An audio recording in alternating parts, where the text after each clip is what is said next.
Mike Tyson's Punch-Out.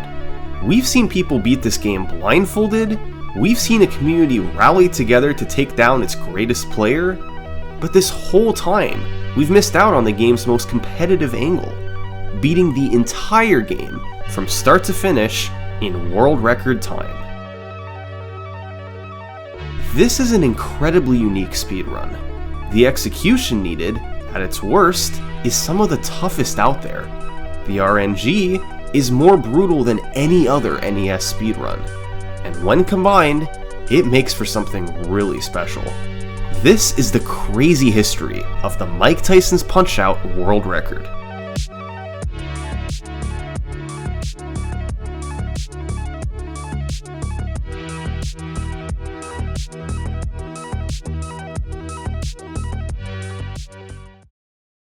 And now, a word from this video's sponsor, Empires & Puzzles.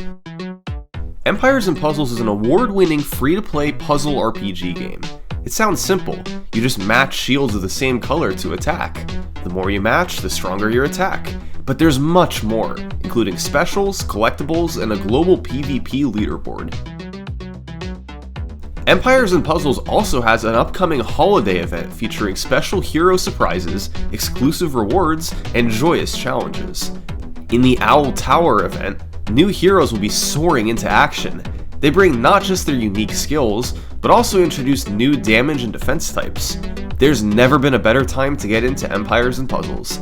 Check it out now on the App Store and Google Play, or simply scan the QR code on screen here. Thanks again to Empires & Puzzles for sponsoring this video, and if you want to help support me, download the game now. The early days of Mike Tyson's Punch-Out speedruns differed from most games. Rather than playing the entire game, players would pick one fight to focus on, replaying it over and over to grind the time down. This was a logical way to do it. The game has a built-in timer and displays your exact time after the fight. So, players could easily compete on individual fights and post their times on game FAQs. That's what the old school runners did for years. But one runner did something a bit different. He decided, just for fun, that he was going to complete a run of the full game, all 14 fights back to back. He was the only old school Punch-Out runner to do a full game run, and it was way ahead of its time. The runner who did this was Matt Turk.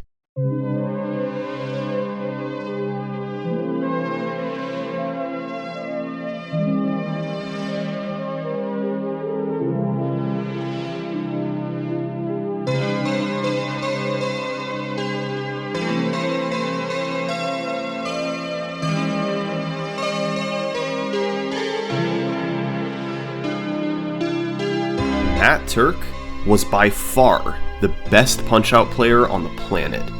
He was one of the most dominant speedrunners in general. His times were so hard to beat that years later, the game's best players had to embark on a quest to take them all down. But even after conquering all 14 records, Matt Turk was still hungry for something more. So, he decided to try an any percent speedrun. That's a straight shot through the game, adding up the times you get on all 14 fights. And so, we arrive at the first speedrun of Mike Tyson's Punch-Out, 17 flat.20 by Matt Turk. Except, there's no surviving video. Turk rarely recorded his runs back then, since he didn't formally submit times anywhere. In my opinion, it's likely that his times were legitimate. His knowledge of the game was incredible, and what little footage we do have is extremely impressive for the time. So, we can't watch Turk's full game speedrun. But thankfully, we do know what times he got on each fight. And let's just say, it was exactly what you'd expect from a Matt Turk speedrun.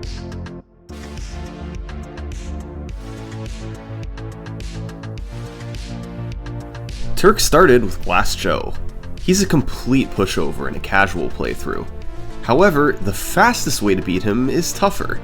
You wait until 40 seconds, then time a punch within a 4-frame window when Joe charges forward. If done properly, he'll go down and won't get up. Punch-Out runs at 60 frames per second, so a 4-frame window is just 1/15th of a second. That's a tough way to have to start your speedrun. But of course, Turk nailed it, matching the task time of 42.00. But a few fights later, Turk had to deal with the most dangerous back-to-back fights in the run. First up was Don Flamenco 1, aka Frame Perfect Don. By punching then dodging, and waiting until the last 60th of a second to counter him, you'll get a star. Star punches are essentially powerful uppercuts, and on Don 1, a star punch instantly knocks him down. He gets up, but with little health, and once you punch him down again, he'll stay down for the knockout. If done correctly, Don 1 can be the fastest fight in the game at just 14 seconds, but it's a brutal frame perfect punch. Just 1/60th of a second to properly time it. Every miss costs 6 to 7 seconds, so the time could snowball quickly. Not only did Turk get the star on his first try, but he ended up once again matching the task time of 14.97. Complete perfection yet again from Matt Turk. Then came the second part of the back-to-back, King Hippo. He is the living embodiment of RNG. You can only hit Hippo when he opens his mouth, and he has a 3/8 chance of doing that on any given punch. You need him to do this at least 3 times to knock him out. So, the fight all revolves around waiting for Hippo to open his mouth. The best fights get 3 opens straight away. This is only about a 5% chance, but can lead to a 37-second fight. From there, each additional non-open adds 3 to 4 seconds. And it can get bad fast. Turk ended up getting a 48-second Hippo fight, 3 blocks and 3 opens. That's a solid fight given that blocks are much more likely than opens. But this combo of Don 1 and King Hippo was super punishing. You needed the frame perfect punch just so you could get a chance at Hippo's randomness. It was a terrible 1-2 combo, but on this run, Turk had made it through relatively unscathed. The next several fights featured a mix of tricky execution and harsh randomness. We're going to get to most of these fights later. For now, it's important to know that Turk had a pretty clean run through most of the second half. No fights stuck out as getting terrible luck, and he made few, if any, mistakes. Matt Turk had himself a very solid run going. Yet, none of this actually mattered. Because there's a fight at the very end of this game that makes the previous 13 seem completely irrelevant. I think you may have heard of him before.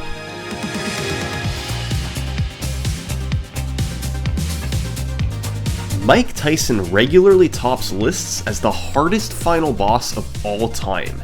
He's lightning quick, unpredictable, and can knock you down with one hit. Those who've tried know how hard it is to beat him. But speedrunners need to do more than just beat him. They need to do it in the first round. That's 3 knockdowns in under 3 minutes. It seems completely impossible, but there is one way to do it. We'll break the fight down into 3 phases, 1 per knockdown. In phase 1, Tyson throws uppercuts, and you can hit him twice after each one. By delaying your second punch to the last 60th of a second before he would block, this punch does 5 times the normal amount of damage. If you're a frame late, he blocks. If you're a frame early, you barely damage him. It has to be on this one magic frame. So in phase 1, you have to land frame perfect uppercut after frame perfect uppercut. You don't need to hit them all, but you need to hit a lot of them.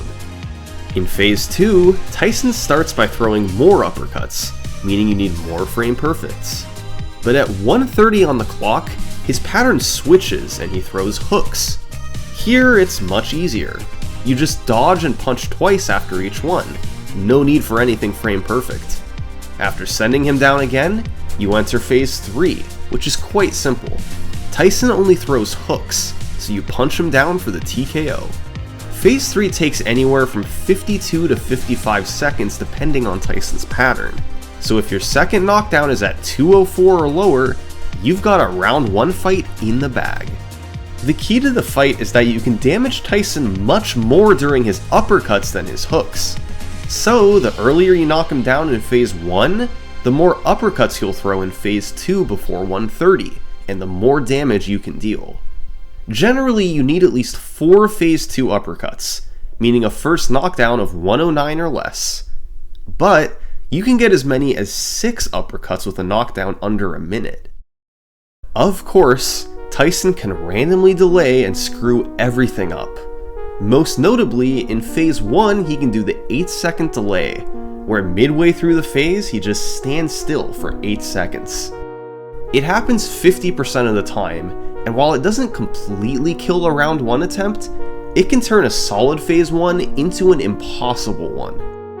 Now, with perfect execution and a lucky pattern, it was possible to round 1 Tyson down in the 220s. However, these times were extremely rare and took hundreds of attempts from even a seasoned veteran. Getting a round 1 fight at all was unbelievably difficult, and when it happened, it was usually just before the end of the round in the 250s. Even Matt Turk couldn't always pull it off. Under optimal conditions, with nothing at stake and the pressure off, Turk could round 1 Tyson a bit over half the time. But at the end of a world record paced speedrun, with 13 fights behind you and just 1 to go, conditions are anything but optimal. Trying to land frame-perfect punches under this type of pressure is unimaginable. But if anyone could do it, it was Matt Turk. And he ended up finishing off this run with a Tyson fight of 250. He cleared round 1 with several seconds to spare. While we can't watch this run today, its legacy lives on. Like most things Matt Turk did, it was so far ahead of its time. A clean first 13 fights, and a round 1 Tyson at the end. Those two aspects combined made this run amazing. Shortly after this run, the original Punch-Out community started to die off. By 2010, Matt Turk stopped playing as well. So, with no competition left to lower them, all the world records remained stagnant, including Turk's full game speedrun. But then, in the late 2000s, there was a shift in the speedrunning community. Rather than being scattered across different websites like Game FAQs, speedrunners started to centralize at one website, Speed Demos Archive. For a few years, Mike Tyson's Punch-Out didn't have a submission on SDA. But in 2010, a new name popped up on the website. He was the first new Punch-Out runner in years, and unlike most before him, his main focus was completing a run of the full game. This runner's name was Sinister1.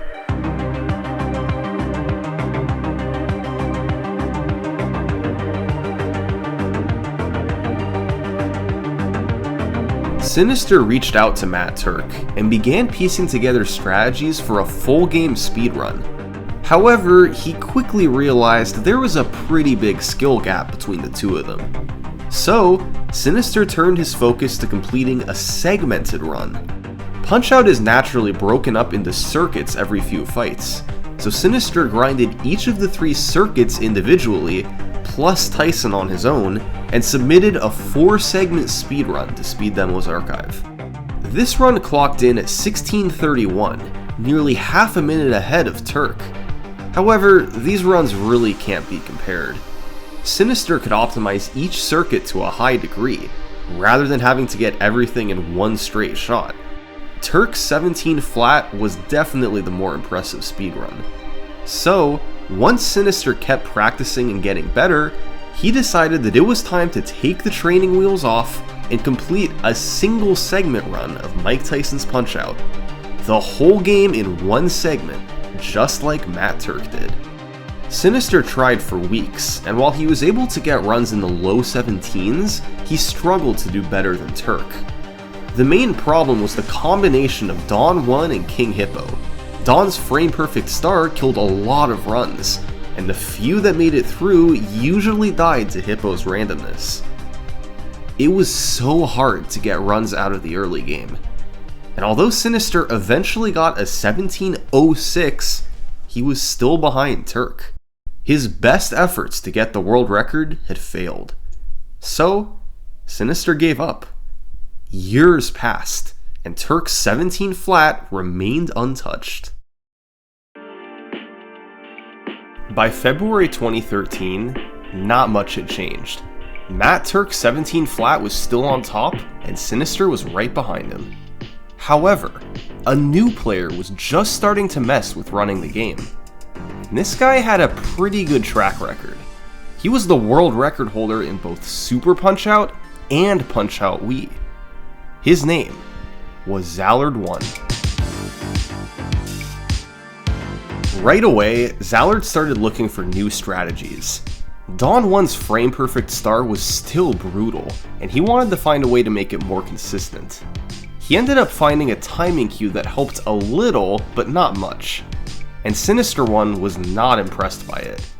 He told Zallard, "Come back to me when you find something that can get the star 10 times in a row." Otherwise, he wasn't interested. And with that, Sinister fired up a stream of Super Metroid. And what happened about an hour and a half later absolutely floored him. Alright, let's check out this Zallard video. The Dawn Destroyer.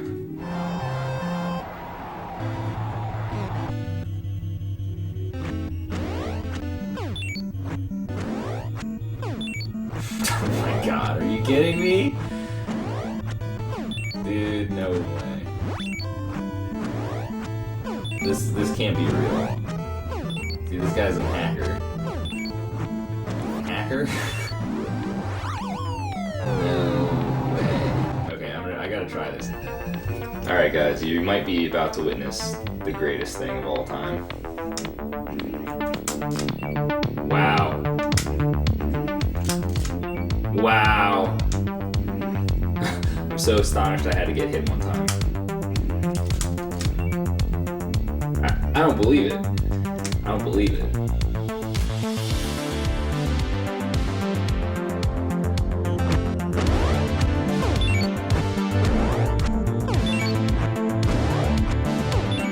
In Mike Tyson's Punch-Out, if you hold down an input while something else is happening, the game will execute it on the first possible frame. So, by holding down different inputs consecutively, you can perform a series of moves that always come out on the first frame, and therefore always take the exact same amount of time. Inputs like this are performed all over Super Punch-Out to get dizzy knockdowns, which is where Zallard originally got the idea. So, on Dawn 1, by buffering a left gut punch, a left dodge, a left quick dodge, then a left face punch all in a row, you arrive on the exact frame where you can get the star. It turns a frame-perfect trick into a few trivial inputs.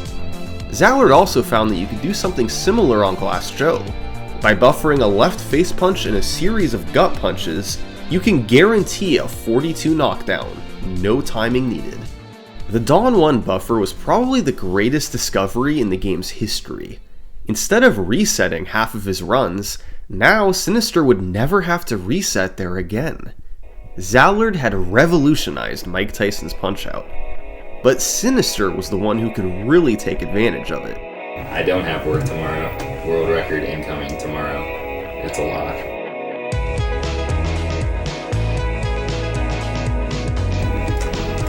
Alright, I'll take a 53.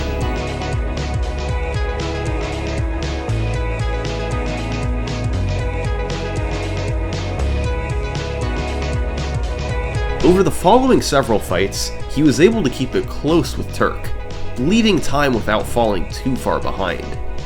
But Sinister knew there was one place he could make up a bunch of time: the penultimate fight in the game, Super Macho Man. Matt Turk's split here was a 118. This was a solid enough time back in 2008, but by 2013 the fight had evolved. In a worst case scenario fight, Sinister was looking at a 110 or so. Best case scenario, it could go under a minute. Macho's speedrun strategy looks ridiculous, with punches being snuck through his guard and stars thrown all over. But the fight largely comes down to one specific moment. If Macho's fourth punch is an uppercut, which is 5/8 likely, you'll get a good fight. If it's a hook, then it'll be a slower fight. Either way, as long as his execution was clean, he'd save big time over a 118.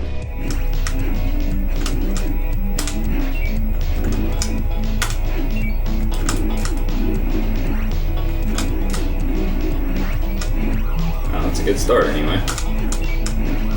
This is pretty good luck, you guys. Alright, 59. It was exactly what he needed.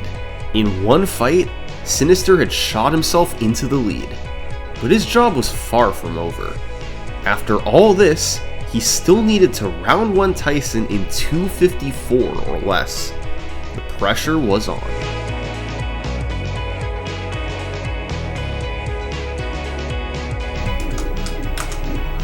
.105, that's a good time.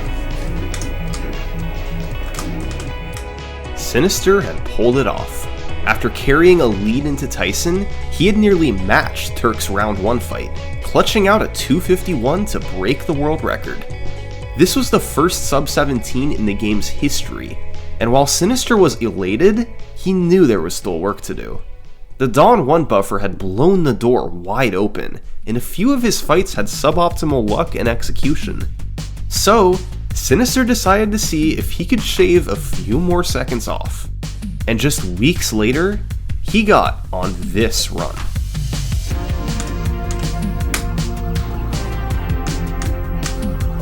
Cool. Yes.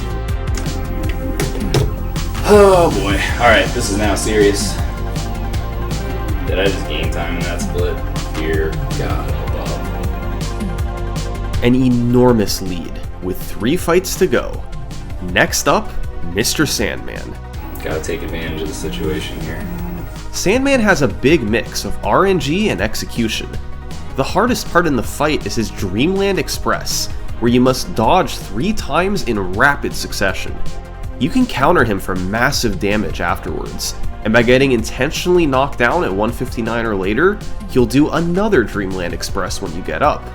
So it's incredibly rewarding if you dodge the Dreamland Express correctly, but if you're too slow, you can't damage him enough after.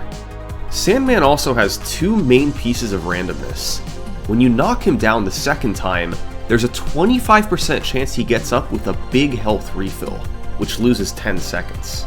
And before his second Dreamland Express, there's a 50% chance he does a long delay, which loses 6 seconds. So that adds to 16 seconds of variation from RNG alone, plus tricky execution. And on this particular fight, Sinister ended up getting both the good refill and the short delay, although he bled a few seconds from slow dodging on the second Dreamland Express. An extremely lucky fight on an incredible pace, and his lead ballooned to nearly 28 seconds. So far ahead. On Macho, Sinister ended up getting the bad hook pattern on the 4th punch, which cost 10 seconds. But heading into Tyson, Sinister still had a mammoth 18-second lead. All he needed was a round 1 fight, and this would be a massive world record.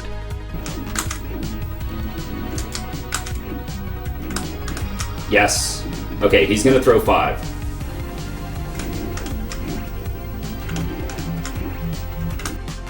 Yes! World record. There it is. I don't care that I lost time. Oh man. These are some beautiful looking splits. He built up a huge lead and finished it off with a round 1 Tyson. That's a winning formula for Punch-Out speedruns. The only path Sinister saw to beating this run was saving time at the end. 109 and 254 were good enough splits, but it was possible to gain a bit on each. He just needed to be within striking distance by the end. Well, does this count as striking distance?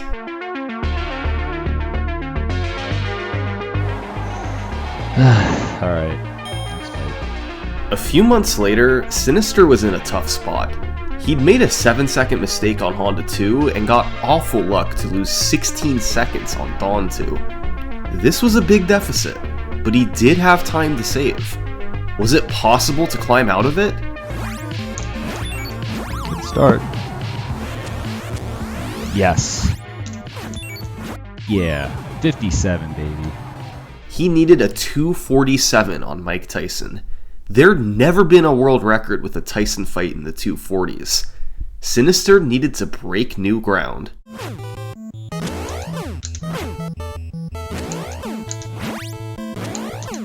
Oh my god, dude. Yeah, those Tyson fights in the 220s I talked about earlier, this is how you got them. A 57 Phase 1. Unfortunately, Phase 2 didn't go quite as well, but a 150 was still an incredible pace. Now, he had to finish it off and see what time he could get.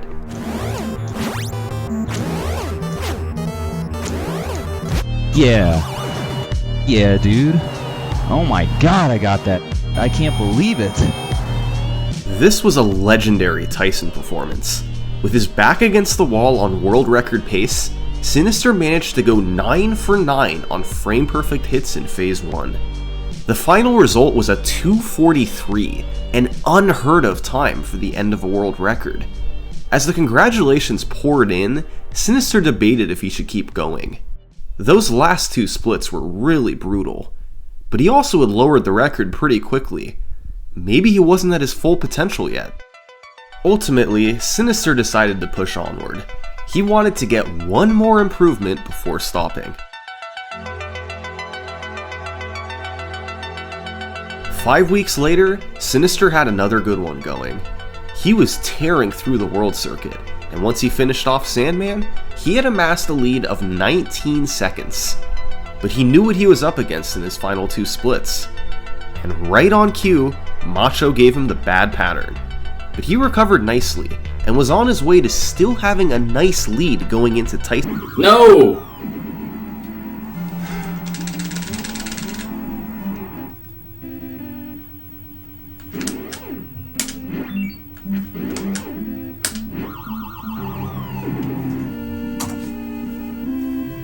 His entire lead was gone, and then some.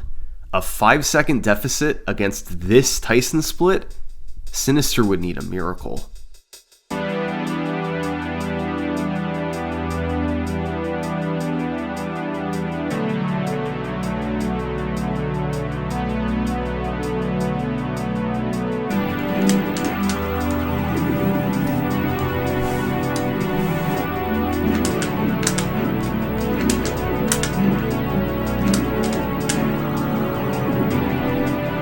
Against all odds, Sinister had actually brought this run back. He was guaranteed to finish Tyson between 234 and 237, enough for a new world record, albeit a fairly small one. But there was something else Sinister could go for here. Frame-perfect hooks. In Phase 3, Tyson gets up with 40 health. Normally, you hit him twice after each punch for 2 damage each, a total of 4 damage. But if you instead delay the first punch to the last 60th of a second possible, you'll throw a single punch that deals 5 damage. Theoretically, if you land 8 frame-perfect hooks in a row, you can get a 37-second Phase 3, a massive time save over normal. But going for frame-perfect hooks is risky. They're harder than frame-perfect uppercuts, since you can't easily establish a rhythm. Each frame-perfect hook saves about 2 seconds, but each one you miss can cost up to 5. Generally, hitting 4 hooks is enough to save you some time, while hitting 2 is enough to break even. But add in blocks, and your Phase 3 time can spiral. So, it was decision time. Do you take the guaranteed small world record, or risk it to go for glory? Going all out.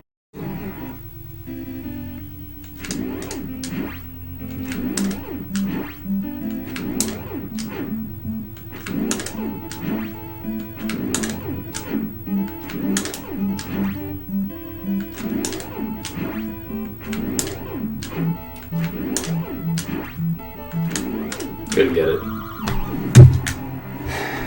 I couldn't get it, dude. I couldn't get it, man. I couldn't get any frame-perfect hits. I was too nervous. Had Sinister just played it safe, he'd be celebrating a new world record. But can you blame him for trying?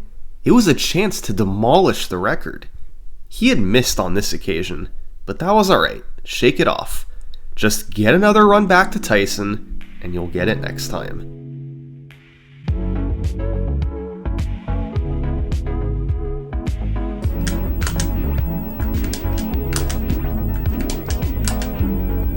You're kidding me, dude. You're kidding me.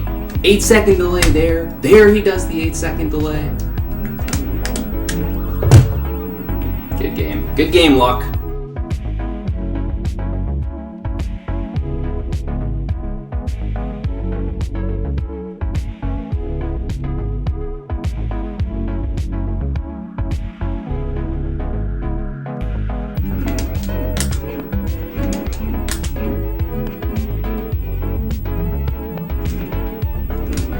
And it's over. 8-second delay killed it.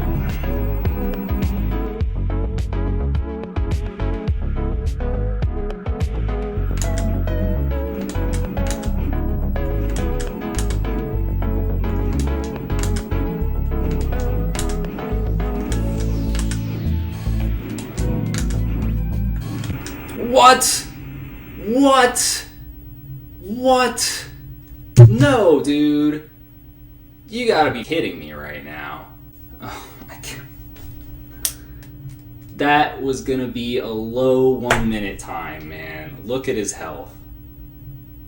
That was gonna. Oh my god, man. Come on.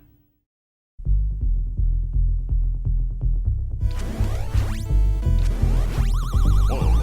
Dang, that's a pretty good one. Yes, dude! Holy what? I got a PB. How does this happen? Zallard 1, discoverer of the Dawn 1 buffer, became the second person to beat Turk and get a sub-17. Zallard was still well behind the record, but Sinister needed an improvement. Even a small one would boost his morale. And finally, on March 26, 2014, he broke through.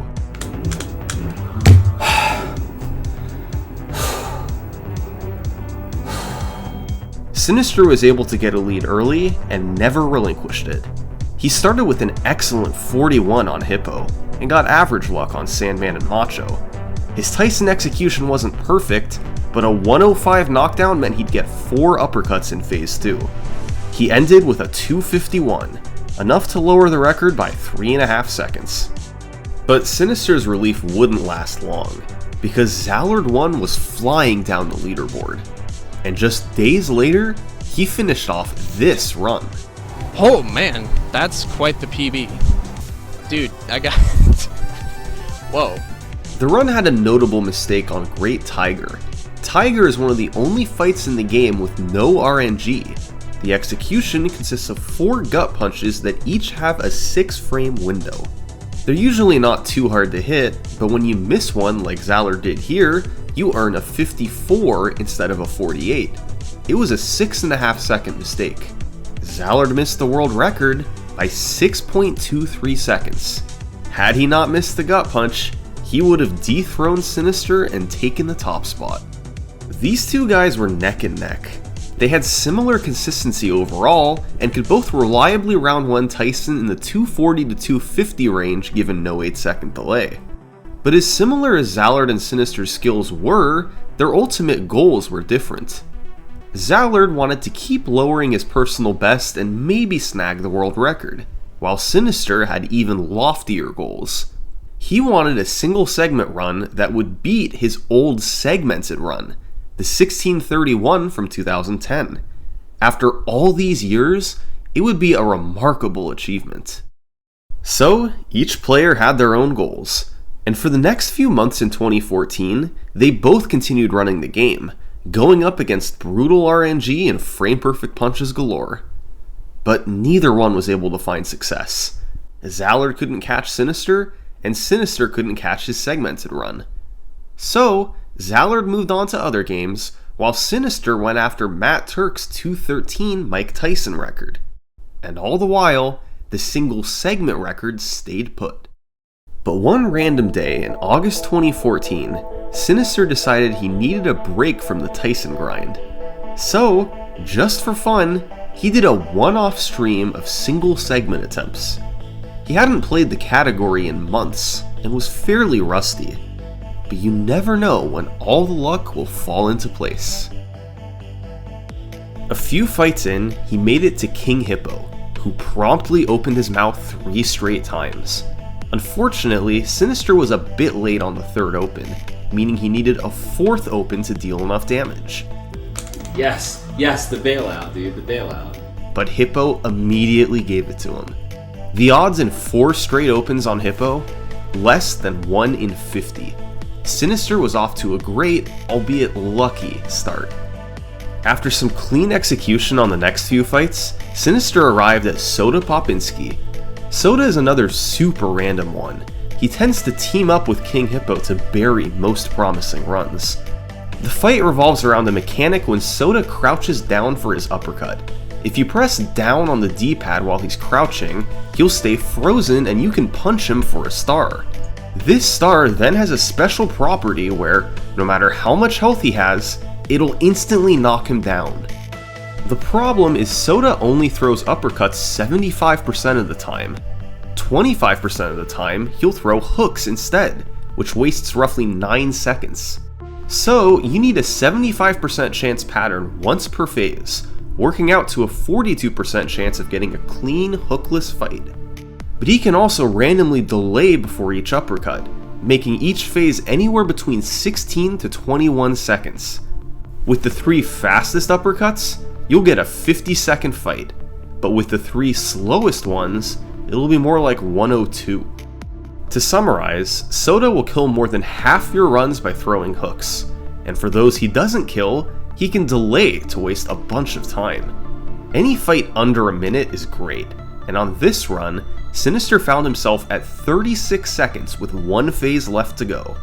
This was a great pace, but he still needed 1 more uppercut. Wow, dude, oh my god, oh, wow, okay, this is actually now officially, I think, the best pace I've ever been on in my life. The pressure was on. On Bowl 2, he missed a precise punch in the opening that cost 5 seconds. It was his second significant mistake of the run, but he was far enough ahead that it was okay. Down the stretch, Sinister was able to tighten up his execution.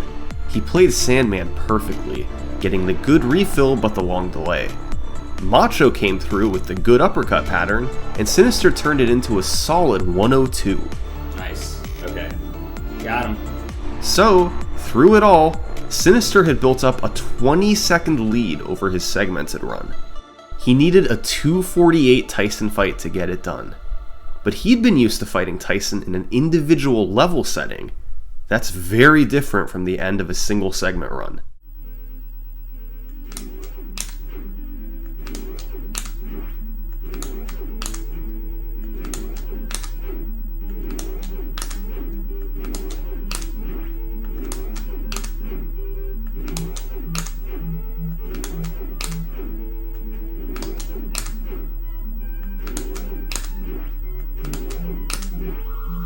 That was a horrible execution of phase 1. Pull it together, man. Pull it together. Yeah, it wasn't pretty, but a 108 was still doable. Sinister got his 4 uppercuts in phase 2 and landed a 157 phase 2 knockdown. Playing it safe here wouldn't cut it. Sinister needed to land at least 4 frame-perfect hooks to get this. He had come all this way, gotten amazing luck, and it would all be for nothing if he couldn't execute right now.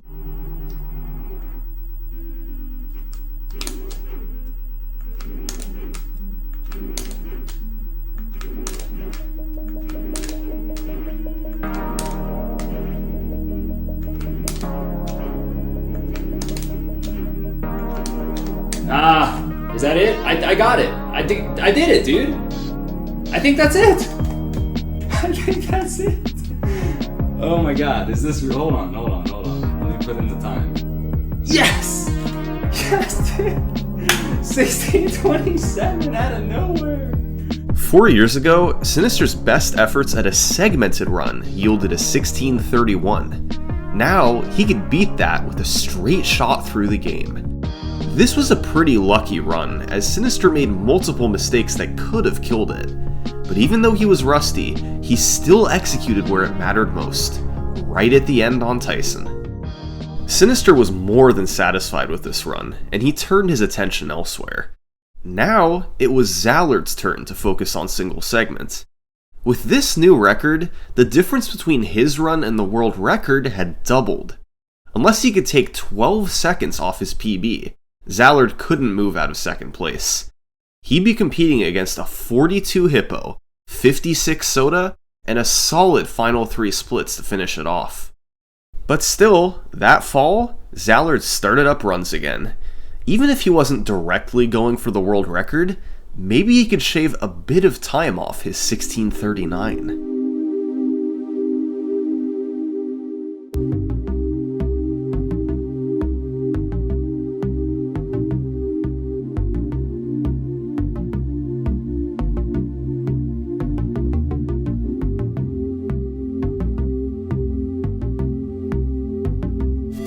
Come on, Tyson. Just round one. That's all I need. Just a round one fight.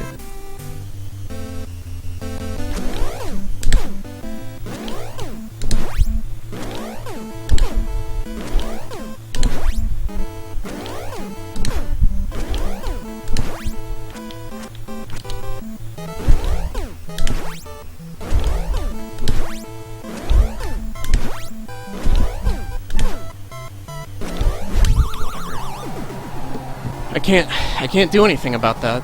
I just can't.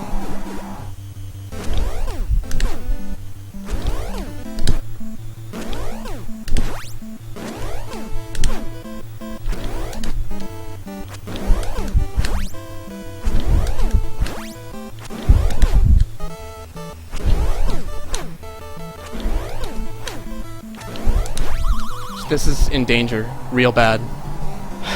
I'm not gonna do it. I'm not gonna do it, guys.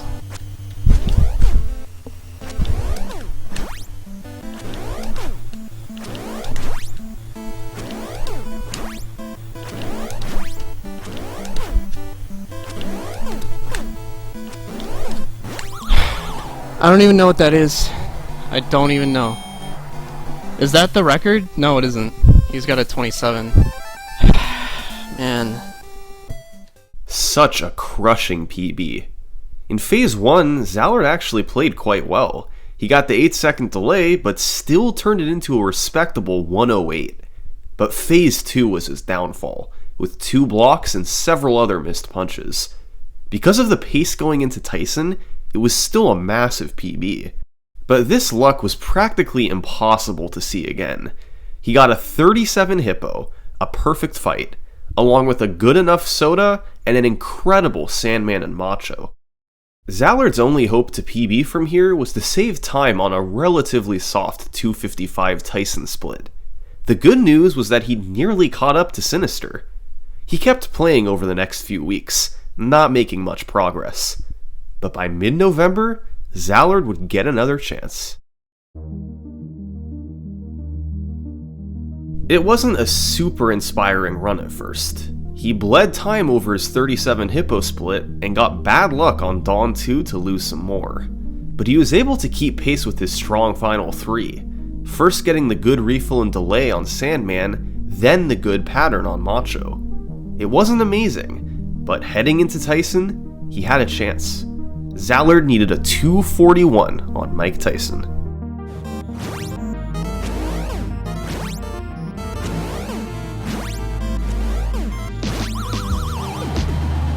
Near perfect. Zallard was easily on pace to get this.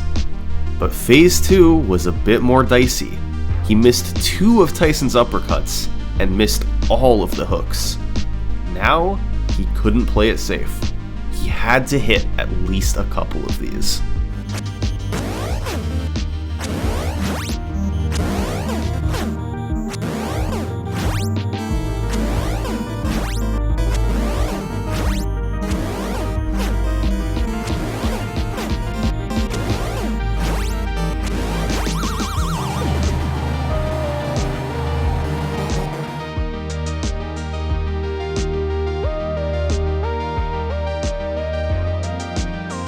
Zallard had been dominating Super Punch-Out and Punch-Out Wii for years. Now, he was the king of Mike Tyson's Punch-Out too. Congratulations poured in across the community, even from Sinister, who was good friends with Zallard and was happy to see him succeed. But admittedly, it was pretty tough for him to lose this record. He'd been known for holding it over the years, and suddenly being in second place was a big shock. Sinister did some attempts shortly after Zallard's 1625, but ultimately his heart wasn't in it, and within weeks he stopped. Zallard had passed him, and Sinister had come to terms with that. Beyond Punch-Out, Sinister had kind of lost interest in speedrunning as a whole. It had been 5 years of constant grinding for world records, and after losing the Punch-Out record, he decided he was ready to step aside and let the next generation of runners take over. So, as 2015 rolled around, Punch-Out didn't have much activity. Sinister was retired, and Zallard was satisfied with his world record. Ever since Matt Turk, these were the only two runners with a shot at the single segment record. They were just a cut above the rest. But with them both being inactive, maybe there was room for a third runner to step up. Enter Ouijoui. Later in his career, Ouijoui would become a world record contender in many popular NES games. But his first speedrun was Mike Tyson's Punch-Out. He began running the game in early 2015, and right away it was clear he was a natural. He quickly became just the third player ever to get a sub 17, and as weeks passed and his time kept going down, Ouijoui began to make a push for Zallard's record. However, if Ouijoui had one problem, it's that his Tyson game was a little weak. Now, it's no exaggeration to say that fighting Tyson at the end of a single segment run is one of the hardest challenges in speedrunning. After playing through the whole game, you have to find a way to battle your nerves and execute frame-perfect punches over and over. And in the back of your mind, you know that you might not make it here again for weeks or months. Your mental and physical skills are both pushed to their limits. Despite some struggles on Tyson, Ouijoui took his time down to 1641, but he wasn't the only player going after Zallard's record. That's right, by spring 2015, Sinister was ready to return. He smelled blood in the water and wanted his world record back. It was a head-to-head battle, Sinister versus Ouijoui. Neither player was messing around. And so, they both compared against Zallard's 1625 splits. Ultimately, it was gonna all come down to Tyson. Both Sinister and Ouijoui were capable of getting there on pace, but competing against Zallard's 240 was a tall order. So, both players knew they would have their chances. The question was, who could close it out on Tyson first?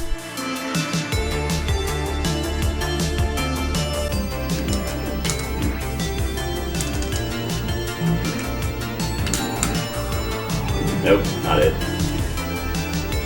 1628.25. This continued for months. Ouijoui and Sinister could get a lead after 13 fights, sometimes even a big lead. But whether it was bad luck or bad execution, the run always died on Mike Tyson. The best paces the game has ever seen, all lost at the very end. But here's the thing, although the 8-second delay is a big problem, it's still possible to get a fast fight with it. A time in the 230s is doable, although there's little room for error. Sinister and Ouijoui had to forget about the RNG. As long as they played well, they could have a chance at the record. But that was much easier said than done. On July 16th, Sinister had another one going into Tyson. He needed a 242. And right on cue, 8-second delay. That was usually enough to kill it. But it didn't have to be. It's alright. Dude, that last delay was a killer.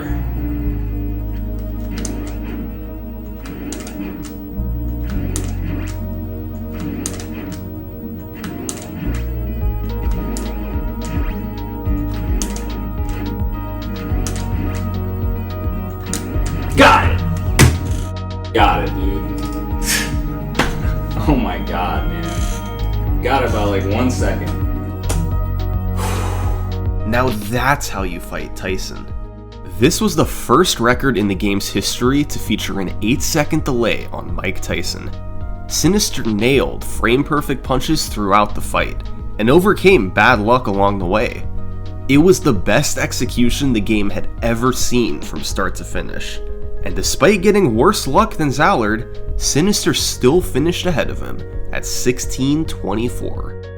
Even though he was back on top, Sinister didn't want to quit. He continued doing record attempts, hoping to get a run without the 8-second delay. Meanwhile, Weejui was as motivated as ever, and a few weeks later, he was able to take his time into the 1630s. But as the months passed, the record stayed put at 16-24. That seemed to be the limit for Sinister and Weejui. But what about Zallard? At this point, he hadn't run the game since his 1625 nearly a year ago. He was happy to let Sinister and Weejui battle to take the record. However, in October 2015, Zallard signed up for a 3-way punch-out race in the annual Best of NES Marathon. He was going to be up against Sinister One and Weejui, meaning he needed to shake the rust off and get back in practice. So, for the first time in 11 months, Zallard fired up a stream of single segment.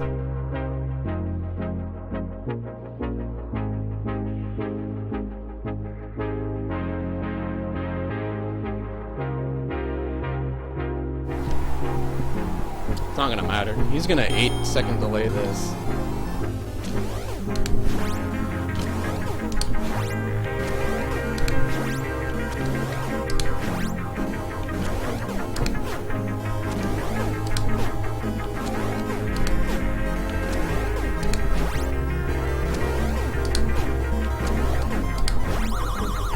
Or not? Question marks? Okay.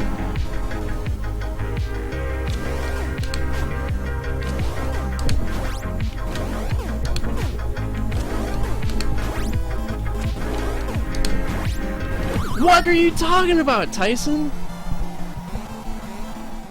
Tyson threw his 6th uppercut just as the clock ticked over to 1:30. It probably came out on the last frame possible, and Zallard was not expecting it. However, the run wasn't quite dead.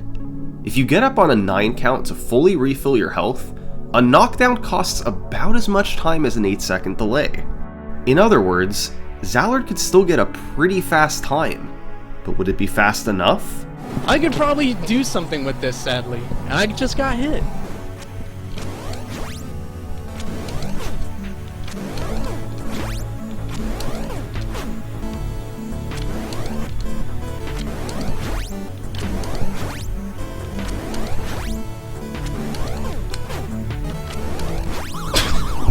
What a stupid run, dude.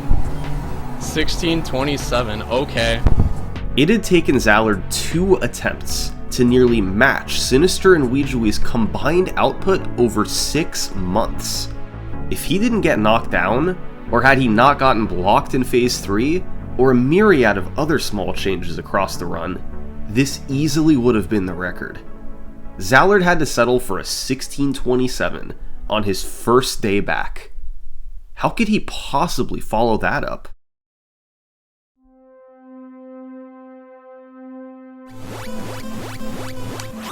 Alright. Here we go. Oh. Alright, soda.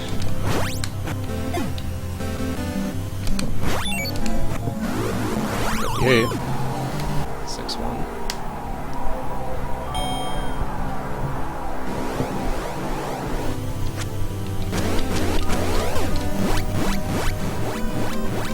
Uh-oh.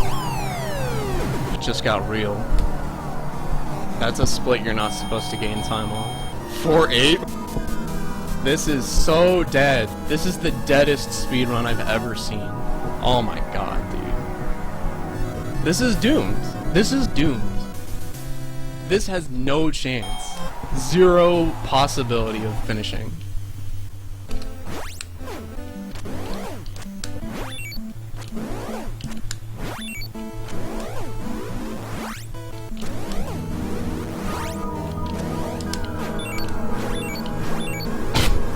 This is the deadest, dude. You can't get this luck. Tyson's 8-second delaying this. I will bet you all the money. I will bet you all of the money, Cash. This is not gonna happen. This cannot happen.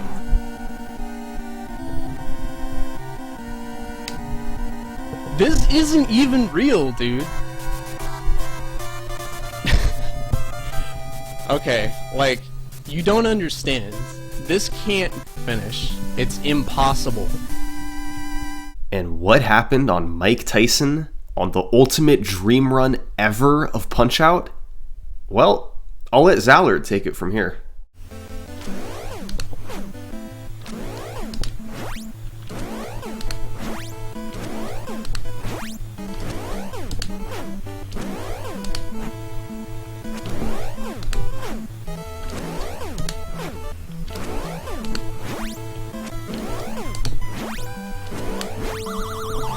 What?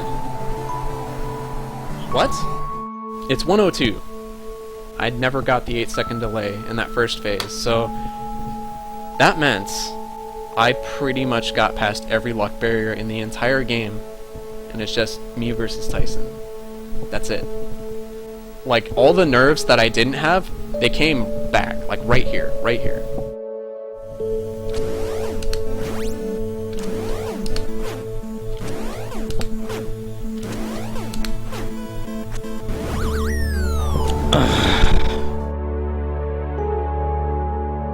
I remember thinking, well, this is the dead, this is where it dies.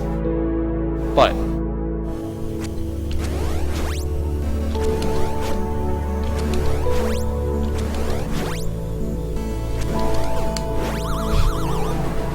this is, I feel so bad right now. So bad.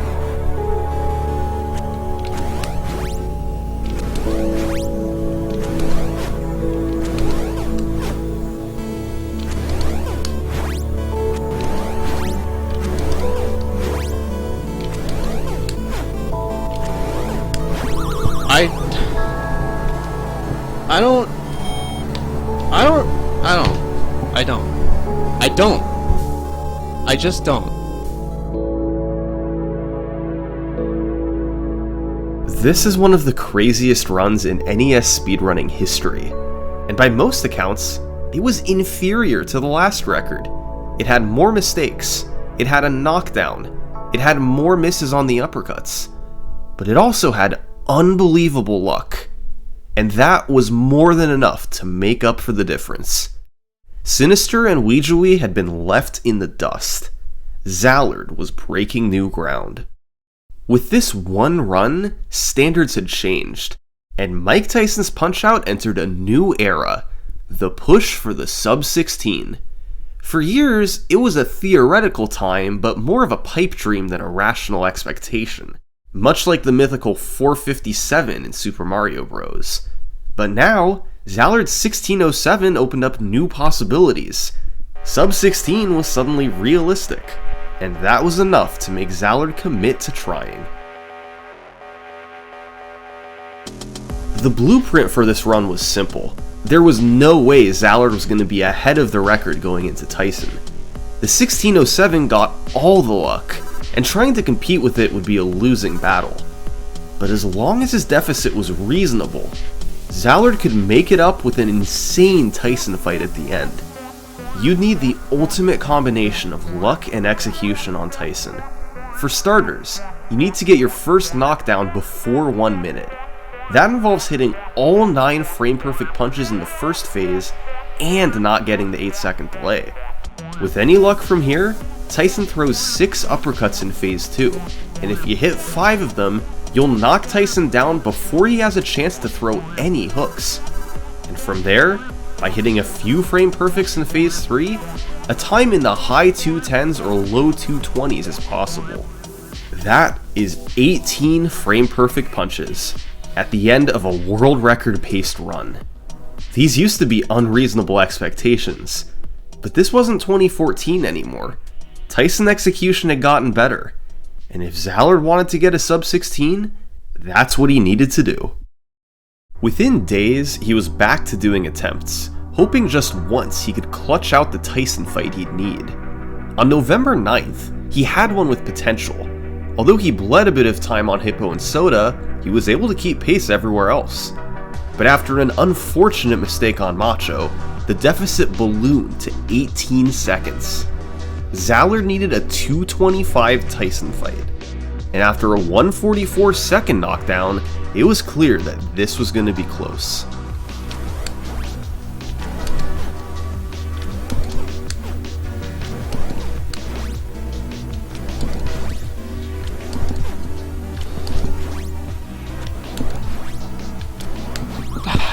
Come on, man. Oh my god, please. Without the mistake on Macho, Zallard would have had a sub 16. Instead, he had to push onward. A couple weeks later, he had another similar one.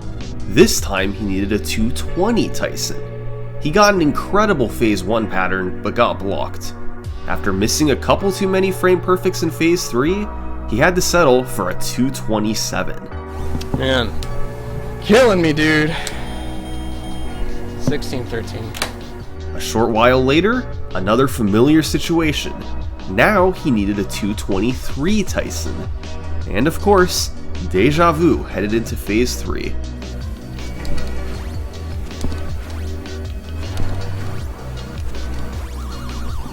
You gotta be. Why? Why? Just why? Time and time again, Zallard just couldn't quite get the Tyson he needed. He was playing well, but not perfect. At this point, over a month had passed since his 1607, and Zallard wasn't able to beat it. But he wasn't the only one trying. That's a PB. It is a PB. Man, that was 1622. All right.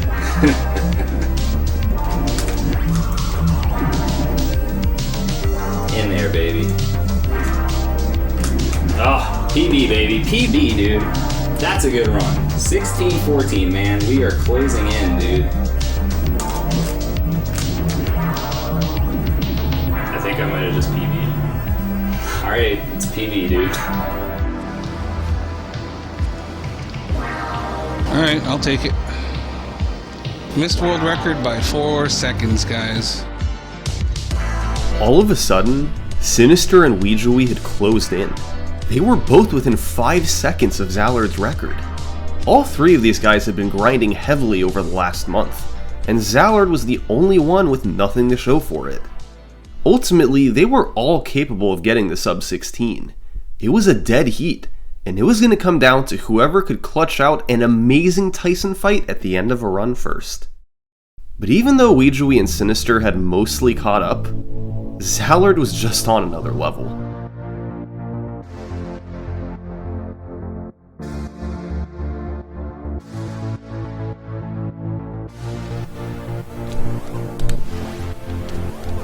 Oh, baby.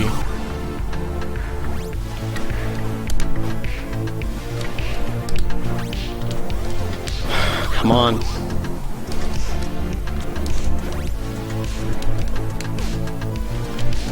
Yes!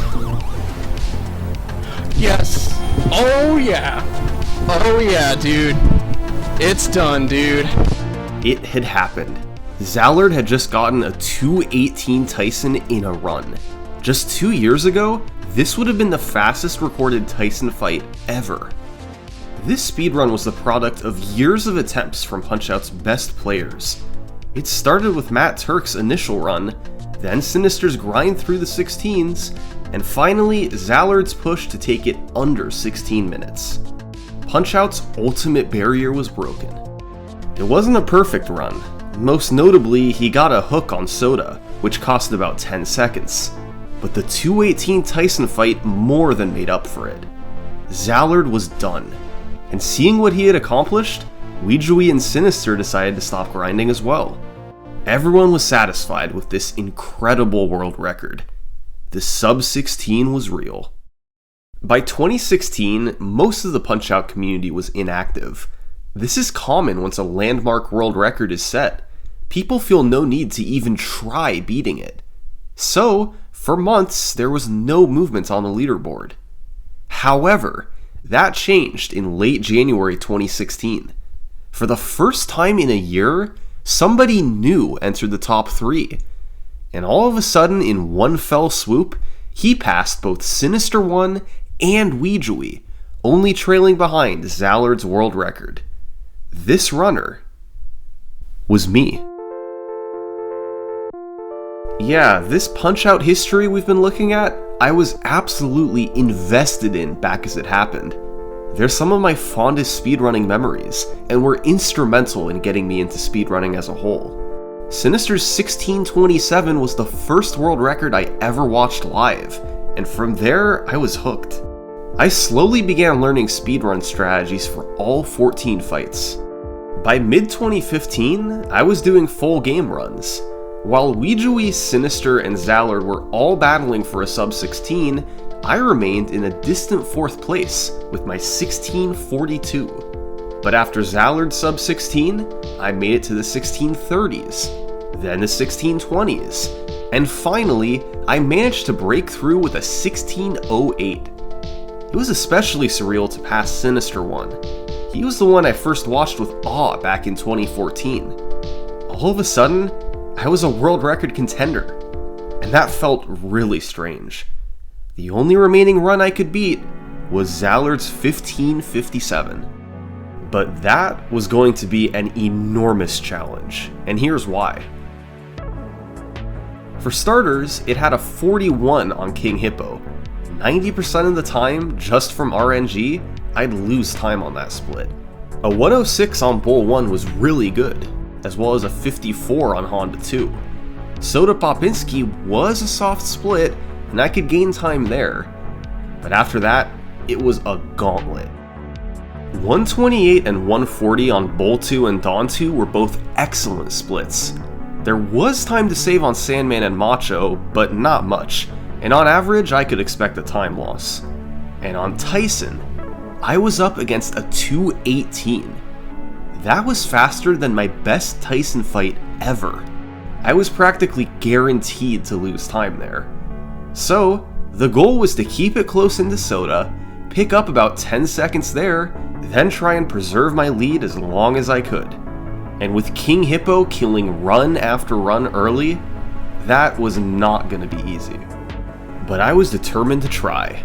And so, I embarked on a quest for my own sub-16. For weeks, I streamed my attempts on Twitch, going nowhere as early game RNG stopped me. But eventually, I started to break through, first getting a 1607, then a 1603. Little by little, I was chipping away at my time. But what kept preventing greatness was Mike Tyson. Zallard's split was too tough to compare against. I was pretty reliably able to get fights in the 230s, but lower than that was extremely rare. Eventually, I caught on that my Tyson execution was holding me back, and started to focus on him.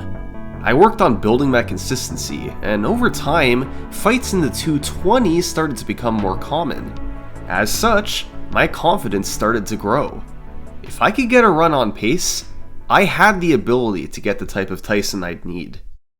On March 1st, 2016, I started my session with Tyson practice just like I always did.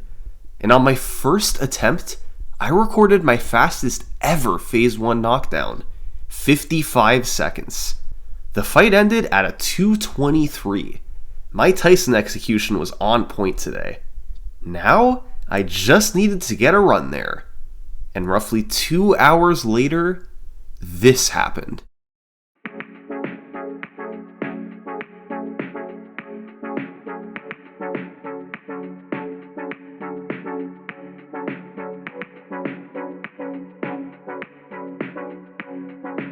It was everything I could have hoped for.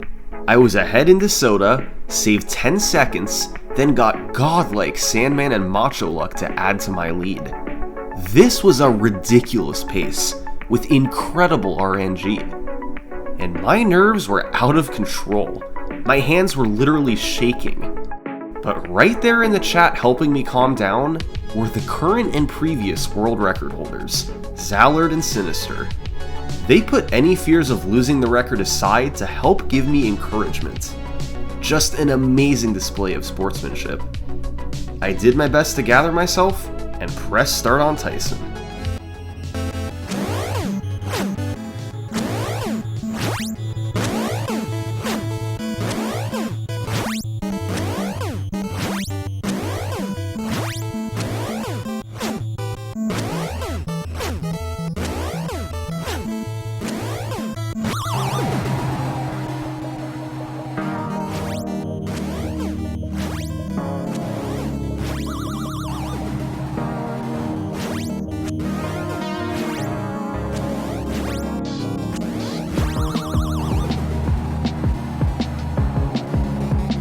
This was better than I could have ever imagined. I had clutched out a 224 after these first 13 fights. It wasn't quite as good as Allard's 218, but given the circumstances, I was more than happy. And right there cheering me on were Sinister and Zallard. Two guys I had idolized were celebrating me taking their world record. Just a completely surreal feeling. With a 15-second lead over second place, I felt pretty good. This run had outstanding luck, and a solid Tyson at the end. There were very few spots to gain time, and I had no intentions to try and lower it. So, I took a step back and played other games. But I loved Punch-Out and struggled to stop playing it for long. As it was, I didn't want to try and grind to beat my 1542. I felt it would be impossible without a miracle run. However, if I could find new ways to save time, then maybe beating it would become realistic. So, that spring, I went into the lab, searching for new strategies and time saves on all 14 fights. And with help from other community members, we were able to completely overhaul 2 fights. First up, Piston Honda 2. This has always been an incredible fight to watch, as you pummel Honda while he can't even throw a punch. However, there was one problem. Honda starts dodging uppercuts midway into phase 2, so in order to get the last one to land, you had to stand around and wait for his eyebrow pattern, or he was forced to take it. The end result was a fight between 52 and 55 seconds depending on refill and star luck. However, in early 2016, Zallard began messing with implementing max damage uppercuts on the fight. By carefully pressing up and start within a small window, you can throw special uppercuts that deal more damage and that Honda 2 cannot dodge. I struggled to hit these consistently, but by messing around one day, I figured out that doing a quick dodge beforehand provides a visual timing cue, making the punches much easier. So now, there was no need to wait for Honda's eyebrows, and the fight ranged from 45 to 51 seconds. And the other fight was Don Flamenco 2. We ended up transforming him from a normal fight to the most random one in the entire game, even more than Hippo and Soda. On the first counter of the fight, you get a star, and you get another guaranteed one every 7 counters. But on all the rest of the counters, you have a 1 in 16 random chance of getting a star. It's a complete mystery why Nintendo designed the fight this way, and frankly, it's pretty baffling. But getting extra stars can be enormously beneficial, since they deal massive damage to Dawn. Zallard worked out a phase 1 where you'd get 9 chances at the 1 in 16 random star, and from there, I helped develop a roadmap for the rest of the fight depending on how many stars you get and what health refill Dawn gets in phase 2. This unlocked times on Dawn 2 that were previously impossible. With 2 stars in the mid refill, you could get a time all the way down in the 120s. The problem is, getting this luck is extremely unlikely. Most of the time, you'd get 0 stars in Phase 1, and end up in the 140s like usual. Now, this 1542 world record was quite optimized for the strategies used, and the new tech wasn't guaranteed to help. Honda 2 was now harder, and Dawn 2 was way more random. But there was clearly potential here to beat the 1542. I wasn't sure exactly how much time I could save, but if I got everything to line up, the record could go down by a lot. So, in May 2016, I got back to the world record grind. My goal time? Sub 1520. I didn't know if that was a realistic goal, but I wanted to at least try for it. And right away, things were not looking good. The random elements kept ending run after run. Hippo barely let anything through, Soda killed half that made it to him, and Dawn 2 was never giving me stars. They were teaming up so that on every run, at least one fighter gave me unwinnable luck. The new strategies didn't seem to be helping, but there was still one way I could beat the record. On May 24th, I got on a run that lost 18 seconds to Soda Popinski. This effectively killed it, but I decided to play it out, and entering Tyson, I had a 10-second deficit. I needed a miracle fight, and ultimately proceeded to get the first ever perfect Tyson in a run. That's hitting all 22 frame-perfect punches throughout the entire fight, in all 3 phases. Doing this on the uppercuts isn't too hard, but proceeding to then hit all 8 hooks is super tough.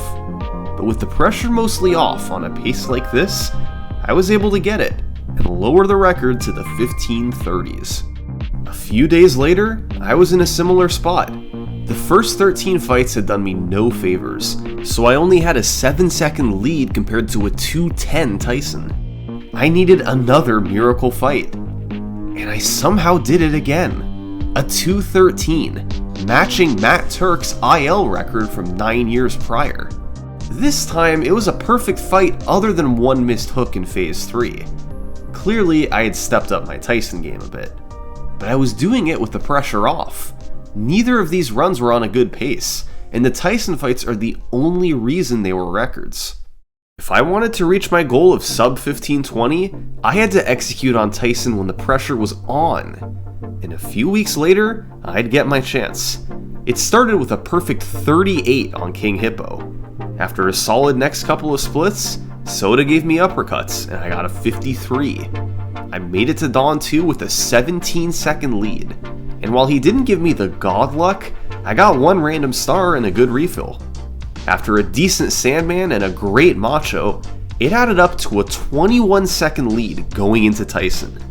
This was an amazing run. Now, those 210s and 213s I had gotten were super rare. I could maybe pull it off 1 in 20 tries.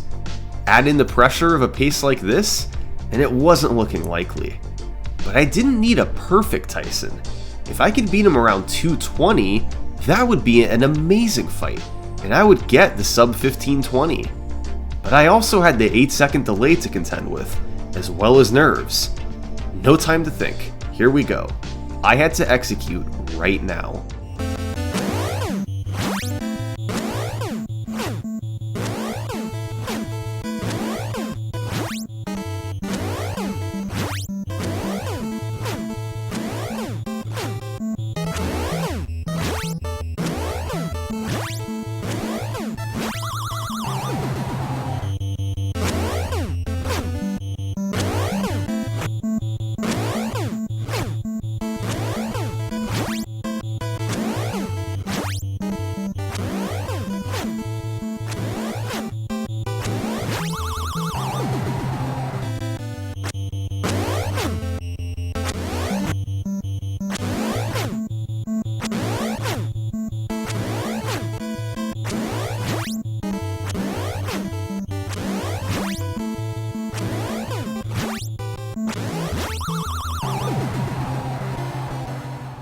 I didn't know how to feel. 232 is not a bad Tyson, but after a 56 Phase 1, I was on pace for something amazing. It was still a world record, but not the one I was looking for. So, I kept playing. This was going to be a very hard run to get out ahead of. A 38 hippo and 53 soda meant I was pretty much always going to be behind. The obvious time save was Tyson. Even if the super low Tysons weren't realistic, I could still save a solid 10 seconds there with some regularity. But keeping pace with the rest of the splits would be brutal. Although there was one other place I could hope to save a bit of time.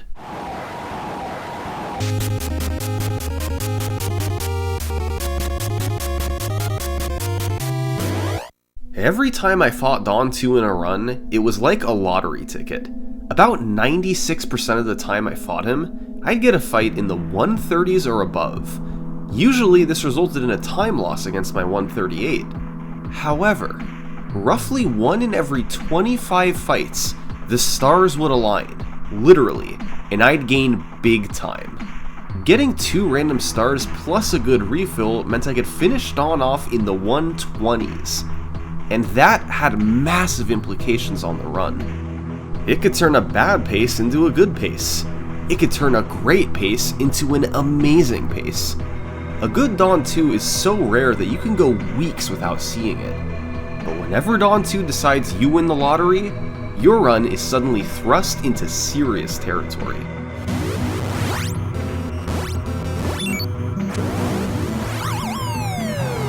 And that's exactly what happened on June 22nd. Dawn 2 gave me a 124, approximately 1 in 50 luck. And all of a sudden, I was ahead of my splits with 3 fights to go. This was a golden opportunity. A 7-second lead, knowing I had time to save on Tyson at the end. I just had to avoid a catastrophe. Oh, bad refill on Sandman, there's 10 seconds gone. Ah, bad delay, there goes another 5. Ugh, bad macho pattern, another 10 gone. And a knockdown. The run is over. This is what the game does. It'll give you false hope with a miracle Dawn 2, but you're far from out of the woods. Sandman and Macho can team up to immediately kill your run, and there's nothing you can do about it. By this point, I was starting to get pretty frustrated. I'd been grinding every day for over a month, and although my goal was sub 1520, I hadn't even gotten sub 1530. I realized that part of it was a mental battle. I was going up against my 1531, which had an amazing early game to make me always in the red. So, I decided to run against my 1534 splits again, which were much friendlier before Tyson. But even still, although I could get out to a lead, it always came crashing down somewhere. This continued for weeks, and I began to wonder if sub 1520 wasn't realistic. The type of luck I needed, on top of an amazing Tyson at the end, might have been too much to ask. I kept doing runs, but they always died somewhere. I couldn't get everything to line up. The sub 1520 just wasn't a feasible goal. It would take a near perfect run, and the game just doesn't let you finish runs like that.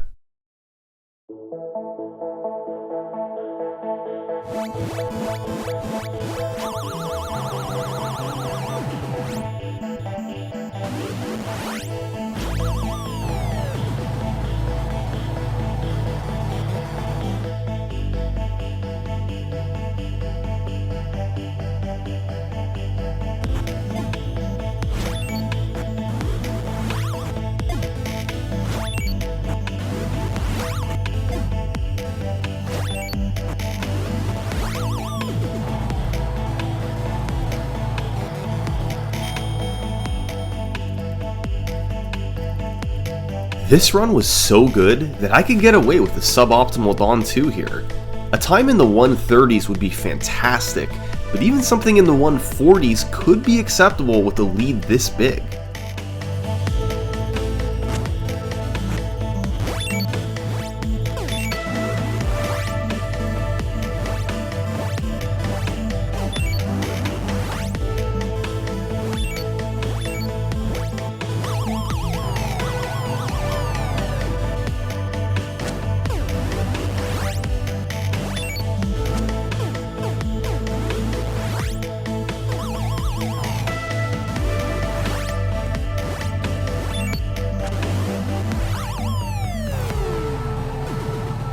I couldn't believe it. On the best pace of my life, I had gotten the 1 in 50 Dawn 2 luck. This run was approaching once-in-a-lifetime territory, but I still had 3 more fights to go. I pressed start on Mr. Sandman, waiting for this perfect luck to come to an end.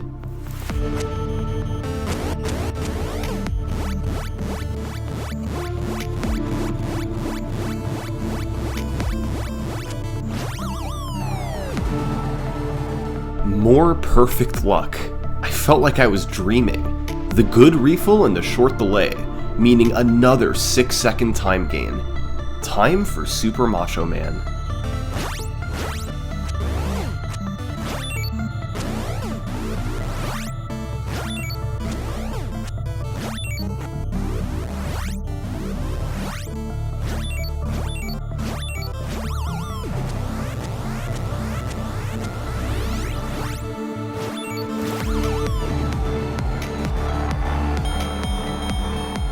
Perfect luck again. This was impossible. Punch-Out doesn't let this happen. I now had an incomprehensible 36-second lead. A typical good run was a low 13 going into Tyson. Only once before had I had a sub 13, and it was a 12:59. This run was a 12:45 going into Mike Tyson. This would likely be the only chance I'd ever get at a pace like this. I was about to do the most important Tyson fight of my speedrunning career. I knew the odds of getting a super good fight were minuscule, but I was really hoping I could avoid a disaster. If I got the 8-second delay and missed punches, the fight might go to the 240s or worse. I had one shot to get this. It was now or never.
It felt amazing.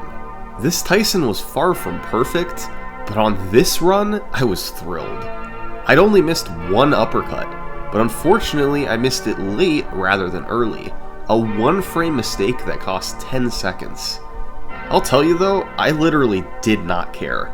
A 227 under this type of pressure was easily good enough, and it led to a remarkable final time of 15:12. I couldn't believe I'd set this record, and neither could most of the community. It felt like a category-killing world record. The luck was just too good, and a great Tyson on the end solidified it. I wasn't gonna beat this run. I was done with Mike Tyson's Punch-Out for good. Okay, hysterics aside, let's talk about the 15:12 rationally. This run wasn't called unbeatable because of my execution. All in all, I did pretty well given the circumstances, knowing I might never get an opportunity like this again. I had to hit numerous frame-perfect punches while battling crazy nerves. But technically speaking, my older records like the 15:34 and 15:38 had better execution overall. No, the 15:12 was insane because of the RNG. Here's what I mean. On King Hippo, I got just one block, which is in roughly the 90th percentile of luck. Bald Bull 1 gave me the literal best pattern he could, in the 99th percentile. Honda 2 gave me the good refill and I played fairly well. Soda Popinski did 3 nearly instant uppercuts, in the 95th percentile. Dawn 2, we already know he gave me the 1 in 50 God pattern. Mr. Sandman, we got the good refill and short delay, with solid execution. And Macho, literally the best luck at every random event. Finally, at the end of all that, Mike Tyson could have done the 8-second delay to kill it, but he didn't. He too gave me good luck. Virtually every fight gave me perfect or near perfect luck. The result was this super statistically improbable world record. In just 1 year, thanks to a combined effort from Sinister, Zallard, and myself, the world record had gone from 1625 to 1512.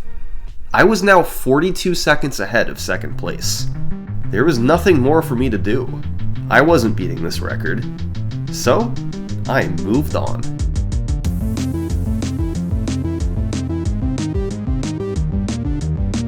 As the months passed in 2017, more players got sub-16s, but nobody was really approaching the 1512. Meanwhile, I was busy working on the Mike Tyson individual fight record. I ended up getting it and lowering it a few times, but it also had a side effect of building my overall Tyson consistency. I had always been able to get low times, but now I was starting to see them a bit more regularly. More like 10% of the time rather than 5%. It made me look at my 227 from the world record a bit differently. It wasn't bad by any means, but I was starting to see a realistic 10 to 15 seconds to save there. And if I could save that much time in one fight, maybe the 1512 wasn't so unbeatable. By 2018, I hadn't grinded single segment in a year and a half, but the possible Tyson time save was enough to intrigue me. So, I got back to doing attempts. If there was any hope of beating the 1512, I had to get a crazy Tyson fight. There is no way I was going to get out ahead of these splits. I know I've said that before about earlier runs, but for real this time, I had no chance of being ahead after the first 13. It may have been only about a 10% chance on Tyson, but it was the only way this was going to happen. I began doing runs and immediately it was rough. The worst offender was Dawn 2. That fight was pretty much a guaranteed 15-second time loss. And on the rare exceptions that he gave something passable, someone else always stepped up to kill it. This continued for months, and typically the culprit was Dawn 2. But one good sign was that my Tyson game had definitely improved. And even if they weren't records, I was getting some really fast runs. What a run, oh my god, 15-17. The real test was going to be fighting Tyson when the record was within reach. And thanks to Dawn 2 and the rest, that was never happening. Hippo killed most runs, Soda took care of some, and Dawn 2 was the insurance. But finally, on April 7th, I managed to only lose 13 seconds to Dawn 2 on a run tied with the record. That was actually a pretty good fight. And after I matched my Sandman and Macho splits, my deficit was only 12.5 seconds going into Tyson. Believe it or not, this was my second best pace ever other than the 1512, and I still needed a 214. But luck and execution were both on my side.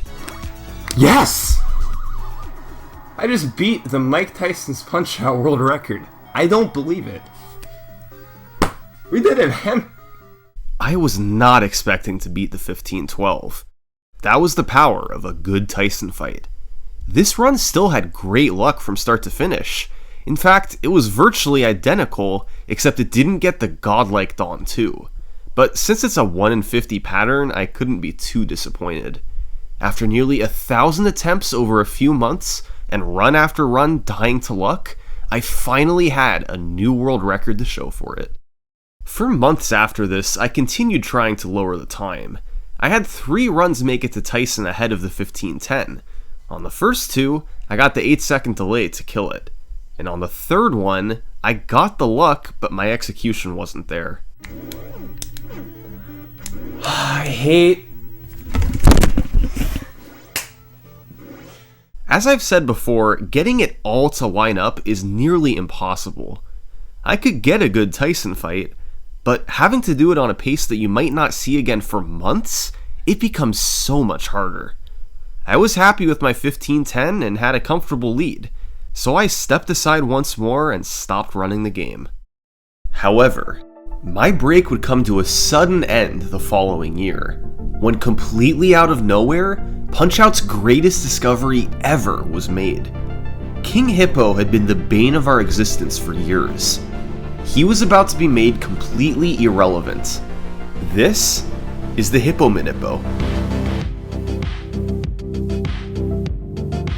Punch-Out is super random, and naturally players had long wondered if you could somehow control the RNG, but it seemed unlikely. The game looks at 2 memory addresses to determine each random event.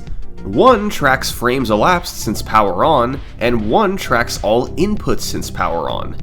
There was no way humans could control that. But in 2019, the game's 5th place runner, Lukendor158, and his brother, Zoxox, began looking into it more. They took a look at the first mouth open on King Hippo, which is controlled by RNG. They found that Punch-Out actually has a frame rule system, just like Super Mario Bros. Rather than 21 frames, it's an 8-frame system. So, as long as you push start within an 8-frame window, you'll arrive at the first open on the same frame every time. That solves one memory address, but what about the one tracking all your inputs? Well, every frame a button is pressed, it adds a corresponding value to the memory, which is stored in binary.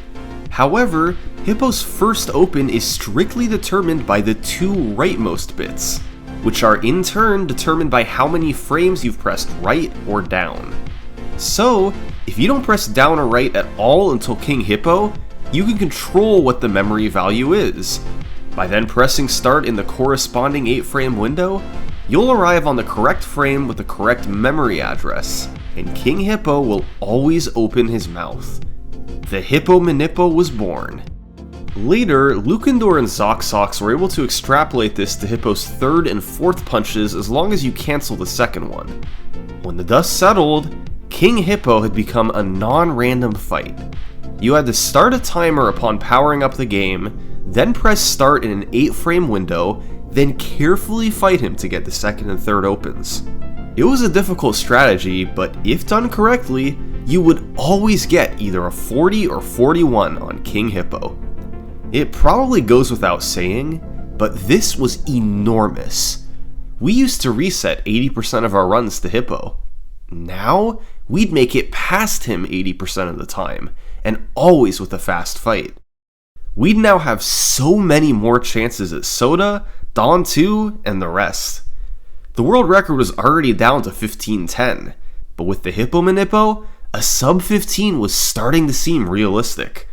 Just a few years ago, sub 16 was thought to be the ultimate barrier for Punch-Out. Now, 14-5x was the endgame. Around this time, I enlisted the help of one of my viewers, I Am the Dinosaur. He built an archive into my split spreadsheet, so I could keep track of every split of every run that I performed. This was great data to figure out my average fight times, my consistency on certain fights, and my overall luck. Dinosaur also helped me with something else. We plotted all my runs, comparing their paces and seeing how far they made it. Before the Hippo Manippo, few runs made it past the early game, but with RNG manipulation in effect, it was a different story.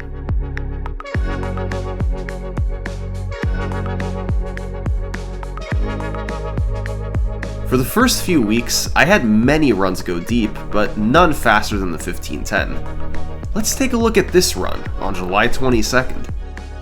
We were off to a great start.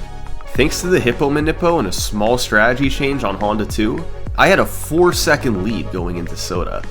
You can see that this is one of my fastest paces ever. And right on cue, Soda threw a hook. It hurt, but a world record was still within reach. But after Dawn 2 gave me a 139, and Sandman and Macho didn't help much, my chance was all but over. Not only did I need a perfect Tyson, I needed a fast perfect fight.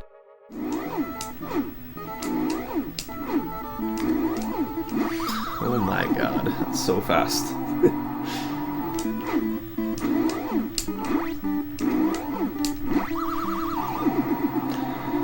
It's basically dead. I mean, I would need something amazing.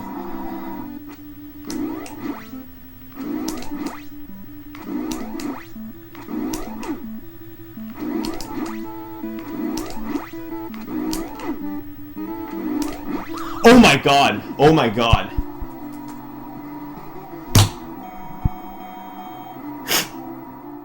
Somehow, someway, it was a new world record. This was a very unorthodox way of getting there, but in the end I had brought it back. It was a small improvement, and wasn't what I was ultimately looking for, but it showed the power of Hippo Manippo. It took just a couple of weeks to set a new record. Still, I wanted to go faster. I continued for a few weeks, and then on August 6th, I managed to get a 49 on Soda in a run. 3 instant uppercuts. It turned a mediocre pace into a great one. Heading into Dawn 2, I was praying I'd at least get something. And I did. 2 stars plus the mid refill. I was starting to break new ground with this pace. My fastest run ever. The next step was to make it past Sandman. Uh-oh. This was getting ridiculous. I had to hold it together. Next up, Super Macho Man.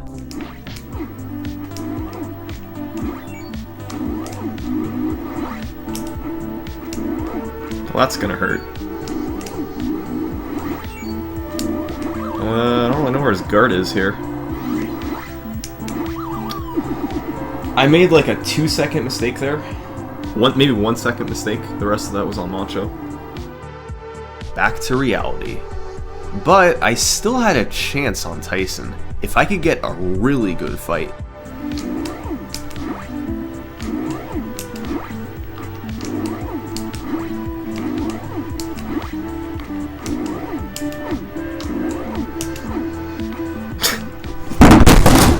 Oh my god, all my games fell. Sorry that was so loud. I hit my console hard and all the games on top fell off. Run over. I hit my punches and got the 8-second delay. It seemed like a crazy pace, but it was just a tease. The game took it away in an instant. Nothing I could do about it.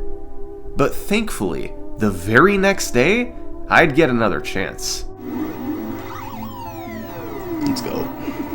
He coughed up another good fight. 124 this time. I had to preserve an 18-second lead with 3 fights to go. Mr. Sandman gave the good refill, but he also gave the long delay, meaning I broke even. Macho gave me kind of sketchy luck, but it was still good enough for a sub 1 minute fight. I was able to take a 13-second lead into Mike Tyson. This was my best pace ever since the 15-12. I was still 4 seconds behind that run, but I had the chance for a massive record. If I could avoid the 8-second delay and hit all my punches, then sub 15 was on the table here. I had to calm my nerves down and try to handle the frame perfects. My heart rate's not even that high, man. I'm just shaking. Alright, do my best.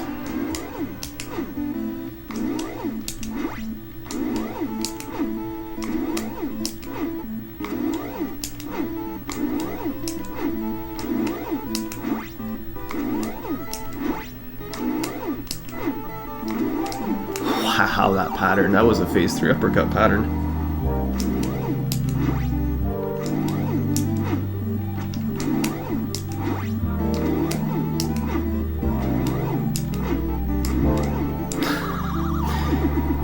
It's too fast, man. I can't do the buffer.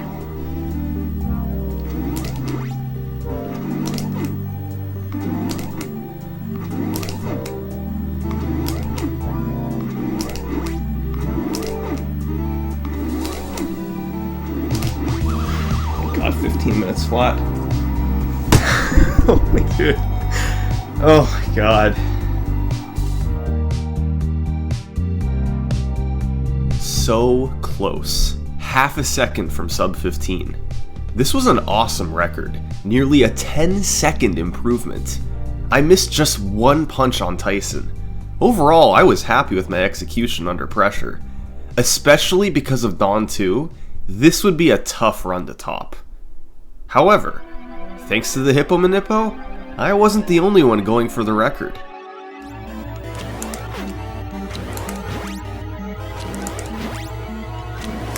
Yes, alright. That's a sick PB right there. What is that? 15-16. Let's go, dude. Let's go.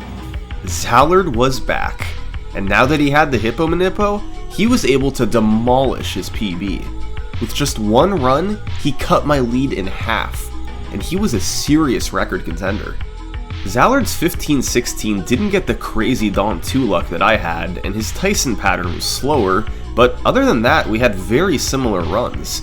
He was also able to take advantage of a new strategy I recently discovered on Soda. By taking an intentional knockdown, he always does an instant uppercut when you get up. So, I was able to route a strategy where you take damage at specific moments, and essentially get a guaranteed phase where Soda doesn't hook. It helped make the fight just a bit more consistent.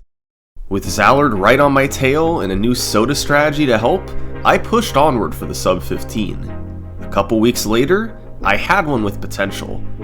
It was one of my fastest runs ever into Dawn 2. I had a 4-second lead. Unfortunately, Don wasn't playing nice, and he gave me a 140, pushing me well behind the record. But after a good Sandman and Macho, there was still a chance.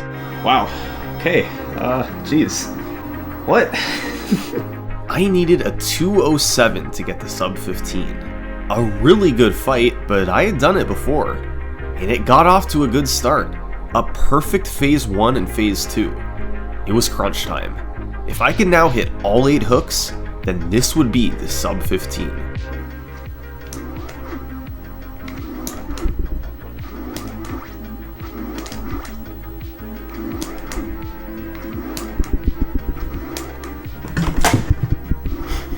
Couldn't do it, man. I couldn't do it. I can't just get a perfect Tyson fight every single time, man. I can't do it. Hitting 22 frame perfects under world record pressure is not easy. I was 3 hooks away and couldn't quite hold it together. The next several weeks were awful. Dawn 2 was destroying everything in sight. I'd enter him with a lead and the run would be dead moments later every time. He was never giving me stars and always giving bad refills. This continued for a couple months. And then, that October, I had a run going that looked like nothing special, but it took a sudden turn at Dawn 2.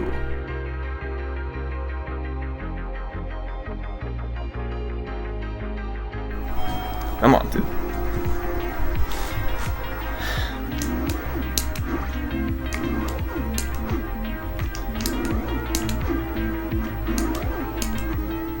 Just like that, it was over. Tyson gave a horrible pattern and I missed too many punches. If it's not obvious yet, this fight is so brutal. The hardest part of the run, by far, right at the very end. I kept going. I had less time to play in late 2019 and a few months passed without anything significant. However, in February 2020, we had a serious development. I'd gotten a 128 Dawn 2 after already being on a great run, and after a perfect Sandman, I found myself 7 seconds ahead. It was my best pace ever to this point. 2 fights to go. I moved on to Macho. The fight started as normal, and I was able to successfully sneak in 2 punches after his first uppercut, although I didn't get a random star. The most important part now, I needed to get the good pattern. And I did. That meant a 28-second knockdown with 1 star in reserve. In phase 2, I was hoping he'd stand still so I could get stars, since I didn't get the random one earlier, but he backed up. So, instead of hitting him with an uppercut after his spins, I had to do something a bit slower. Phase 3 was now the inverse. I wanted him to back up right away since I had loaded up on stars. But he just stood still. 2 more seconds down the drain. In the end, I got a 57-second fight. Not great, but it was far from a bad time, and it all added up to a 12:40 going into Mike Tyson. This was the first time I had a lead over my 15-12 this late in the run. It was by far my best shot ever at a sub 15. Tyson started, and almost right away, I missed a frame perfect. That was okay as long as I didn't miss any more. And for the rest of phase 1, I was able to hold it together and avoid the 8-second delay. A 56 phase 1, a very good start. However, in phase 2, he started delaying everywhere. It messed with my timing, but I managed to still hit my punches and knock him down by 132. I'd made it. Phase 3 on sub 15 pace.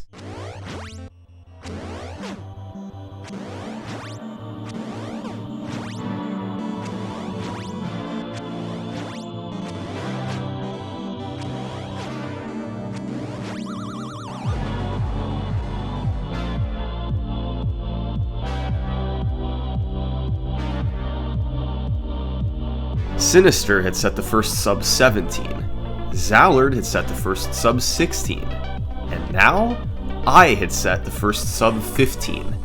It was my best chance ever to get it, and I was super happy I'd clutched out Tyson when I needed it. I'd done nearly 1,000 attempts since the Hippo Manippos discovery. It was mostly a brutal RNG grind, with some heartbreaking deep runs mixed in. But at long last, the sub 15 was finally real. Even though I was thrilled with the run, I was still interested to see if I could take it lower. And right after this, the pandemic hit, and I had a lot of free time on my hands. So, I started grinding attempts harder than ever. And man, the game absolutely destroyed me.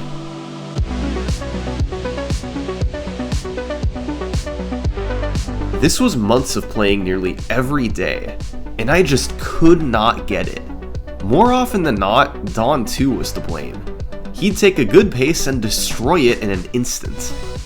Eventually, this turned into years of failure. I poured hundreds of hours into single segment after my 1455, and I still couldn't set a new record. It was mostly due to luck, but I'd had my share of chokes too. I kept thinking if I'd just play a bit more, I could finally get it. But it never happened. 2 years after my first sub 15, the world record remained the same. Perhaps out of sheer stubbornness, I kept trying. On April 6th, I had a really nice run going into Dawn 2. And just like he'd done nearly every time in the past 2 years, Dawn gave me nothing, pushing the run back into mediocrity. However, Sandman and Macho played nice, with a 219 and 53. This run was like several I'd had in the past couple years. I had a chance, but only if I could get an amazing Tyson. You can see from my PB% column, developed by ZoxSox, that I had an estimated 4.6% chance of getting a new record. There we go. But it went well. I got no 8-second delay, and hit all my punches in phase 1 for a 55-second knockdown. Phase 2 went just as well. I got him down at 129. At this point, this was a guaranteed record, as long as I could hit all 8 hooks in phase 3. But I fell for the oldest trick in the book.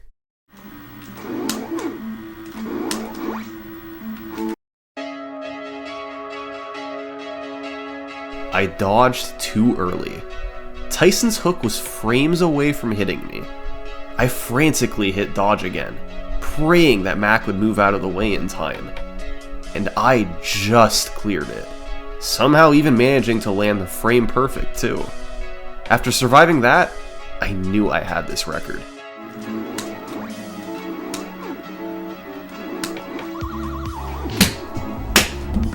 Yeah! Oh my god! Oh my god.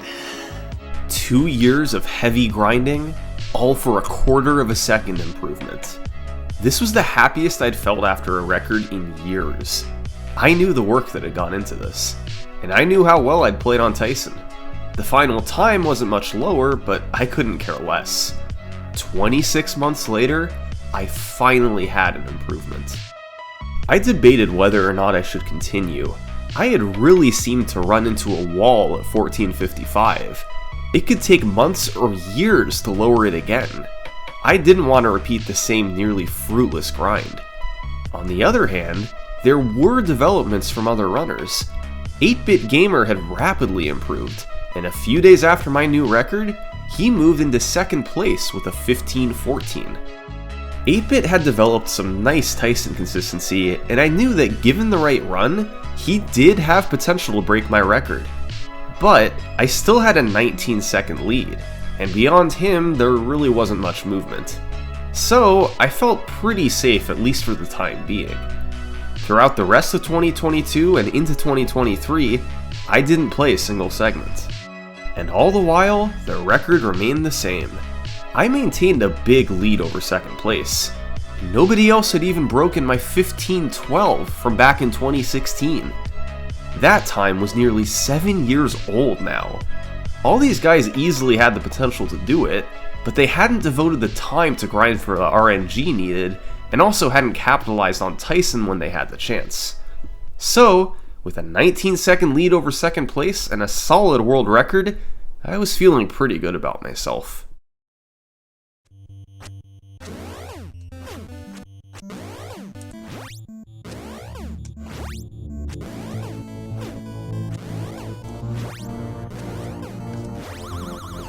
Let's go.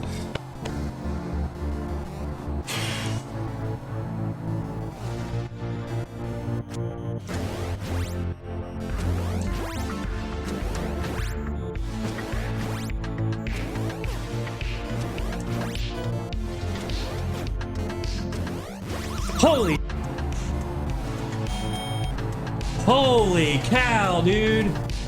Oh my god. Oh my god. Holy cow. Oh my god, dude. Are you kidding me? This was the closest anyone had been since I got the world record. K3, pretty much out of nowhere, had become a force to be reckoned with. Getting a perfect fight at the end of a run is no joke, and he had just done it to catapult himself into second place. Now, he was just 8 seconds from the record. Had he not gotten a bad pattern on Super Macho Man, K3 would have beaten me, and he had no intention of stopping now. I had never seriously felt a threat to my record in the past 7 years. That had just changed, and as much as I liked K3, I also wanted to try and hang on to the top spot. I had tried to lower the record earlier in the year, but I ended up coming short once again after hundreds of attempts. For whatever reason, 1455 just seemed to be my limit. But with K3 getting close, I had to push past it. So, as K3 played alongside me, I set out on my most intense grind yet.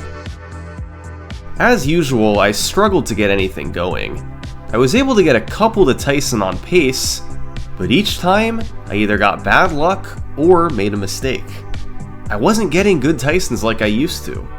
Meanwhile, K3 had just finished off his PB with a 207. I felt like I had fallen off. I couldn't get perfect fights anymore. Beyond that, the red zone was also killing a ton of runs. That was a nickname we gave to 3 consecutive fights: Soda, Bowl 2, and Dawn 2. You already know about Soda and Dawn 2, but Bowl 2 has random misdirected gut punches that have a 25% chance of going through. If you land 3 of them, you get an excellent fight. If none of them go through, it's a huge time swing. Overall, it's easy to get good runs to the red zone. It's not easy to make it through alive. Between the red zone and Tyson, run after run was a failure. I had done hundreds of attempts since K3's 1503, and I had made no progress. Still, I held out hope that maybe it was just a funk I could work through, and on June 11th, I had a chance to do just that. Alright, dude. I did it right.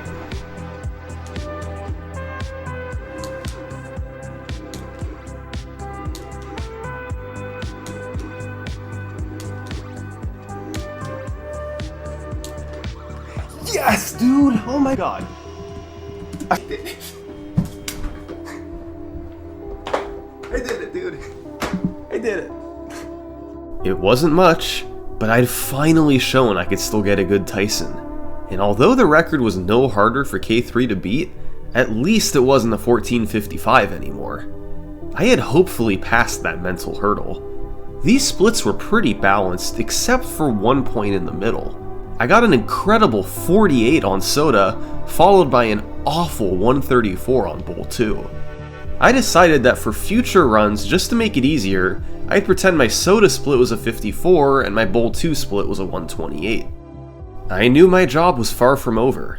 K3 was still going, and I knew what he could do on Tyson. But I had improved the record once.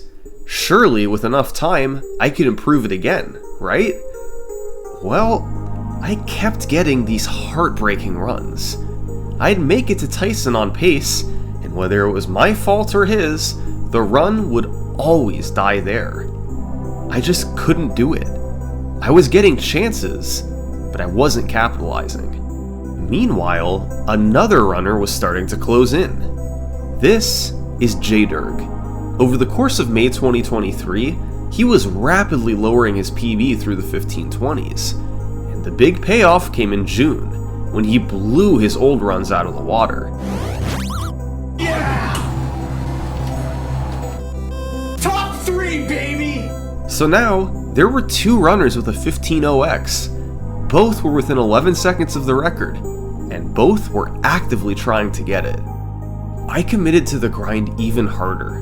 It was a mad dash to beat the 14:54. I was desperate for a breakthrough. And finally, on June 28th, I had this run.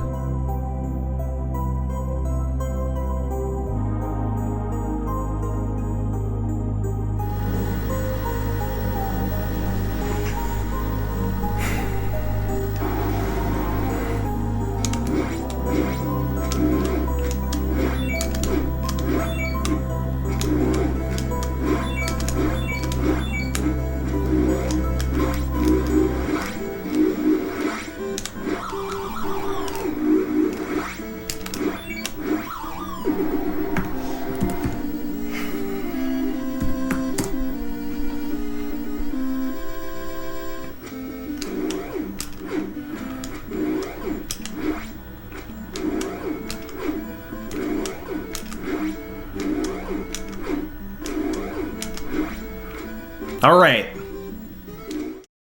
I ended up missing the record by 2 seconds, but at least it wasn't my fault this time. I had hit my punches on Tyson and just gotten unlucky. This was an insane pace through Sandman, my best ever by far, but it didn't matter with Tyson's 8-second delay. And that would become a trend over the next few days.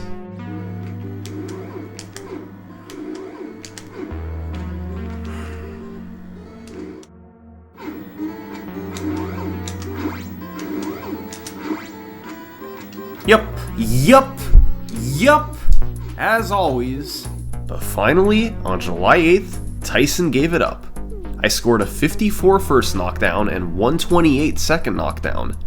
And once again, I had to hit all 8.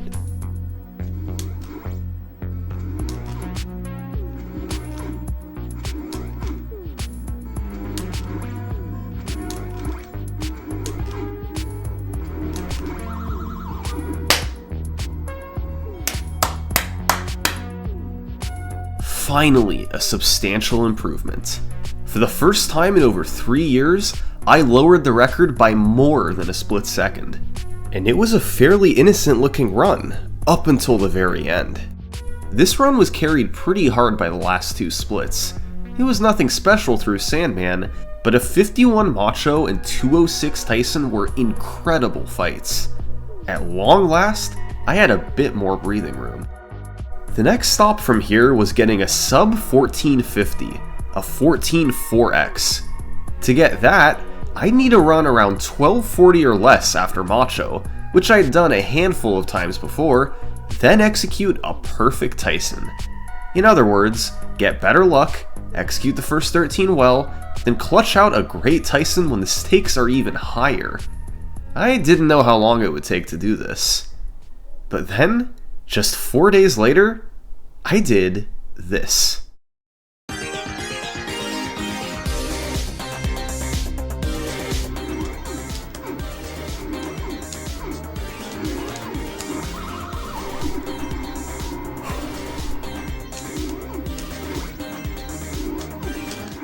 It's over. Wait, that was it. That was it. That was it. That was it. That was it. Oh, that hurts. That hurts. I threw it away. I'd gotten no 8-second delay, but punched probably 1 frame too late in Phase 2. With no mistakes, this fight could have matched my 206. A huge missed opportunity. I was getting in my head on paces like this. When I could see that I had a massive lead, I tensed up and tended to miss frame perfects.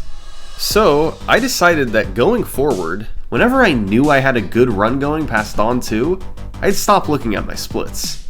Even if I knew it was a fast pace, not knowing what it was exactly tended to calm my nerves a bit. Now, I had to get another good run past Dawn 2, and by some miracle, that only took a few days. Now we're cooking. With 3 incredible red zone fights in a row, I knew this was an amazing pace. But no need to dwell on that. I closed my splits. My good luck continued on Mr. Sandman, as I got the good refill and the short delay. But Macho was a bit slower. He randomly blocked my face punches in Phase 1, then backed up in Phase 2 when I had no stars. I ended with a decent but not great 59. At this point, I knew I was ahead of the record, but wasn't sure exactly what Tyson fight I needed. I figured it had to be perfect, and probably something like 211 or less. I dialed in on Tyson, and managed a perfect Phase 1. Phase 2 also went well, and I had him down at 132. I needed one more perfect phase. Hit 8. Hit 8. I think I need 8. But had I known my pace, I would have seen that I actually had an 8-second lead. I only needed a 214 on Tyson. Hitting all 8 here would put me well ahead of that. But I was ignorant to this. In my mind, I needed to hit all 8 right now.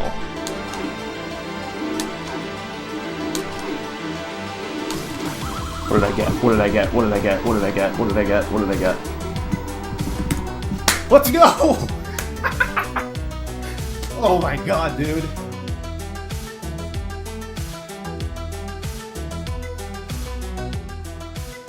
This one felt really good. Despite being nearly tied with my best pace ever into Tyson, I still executed a perfect fight, and the result was the world's first sub 1450. Now, it wasn't all perfect. My Bull 1 fight got pretty bad luck, and my Macho fight wasn't too fast either. And although I got no 8-second delay, Tyson did give several other short delays. But all in all, I didn't care. This was a record I'd been looking for years. I had regained a 15-second lead over second place, and felt really good about where the record was at. The only way to beat this time would be to get another perfect fight on a run close to or ahead of my pace into Tyson. And given that my fastest pace ever was a 12:37, that didn't seem too likely. So, although I kept doing attempts to lower it, I wasn't expecting too much. But I also wasn't the only one playing.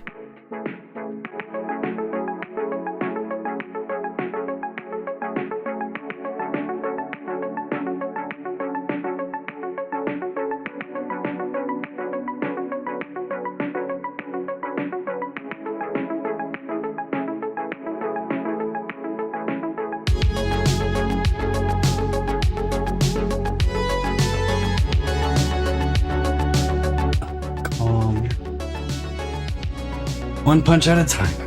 Let's go.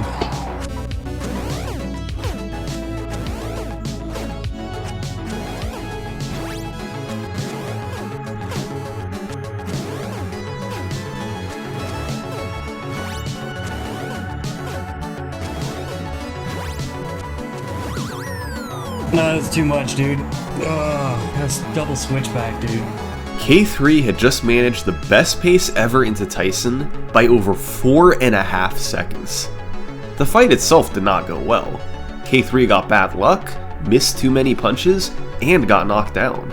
But just being in this situation was remarkable. Across all my thousands of runs, I'd never gotten anything close to this going into Tyson. I'd had numerous upper 1230s, but never below 1237. This 1233 didn't get off to a crazy start, but it took off in the world circuit. He had 3 excellent fights in the red zone, then followed it up with essentially perfect Sandman and Macho luck. And all the while, K3 never made a mistake. He saw what pace was developing, but was still able to lock it down until Tyson. The truth is, while I had had more overall chances at the world record, K3 had the very fastest ones. Back in September 2022, K3 had a 12:48 into Tyson, with a 19-second mistake on Honda 2. This could have been a 12:29. Again, my best ever was a 12:37. So, even though I held the top spot, I did not feel safe. K3 was an excellent player, and he could demolish his 15:03 at a moment's notice. I kept going, and the next few weeks were pretty slow. The attempts were really adding up, and I wasn't sure how much further I wanted to go. I was just looking for one more run on a fast pace where I could knock out a perfect Tyson. And finally, on August 21st, I'd get that chance. This was an extremely balanced run. Throughout the entire world circuit, every fight gave me very good but not perfect luck. I didn't gain or lose too much time anywhere. At the end of Macho, I had a 12:39, and I needed to gain 2 seconds over my 2:10 Tyson.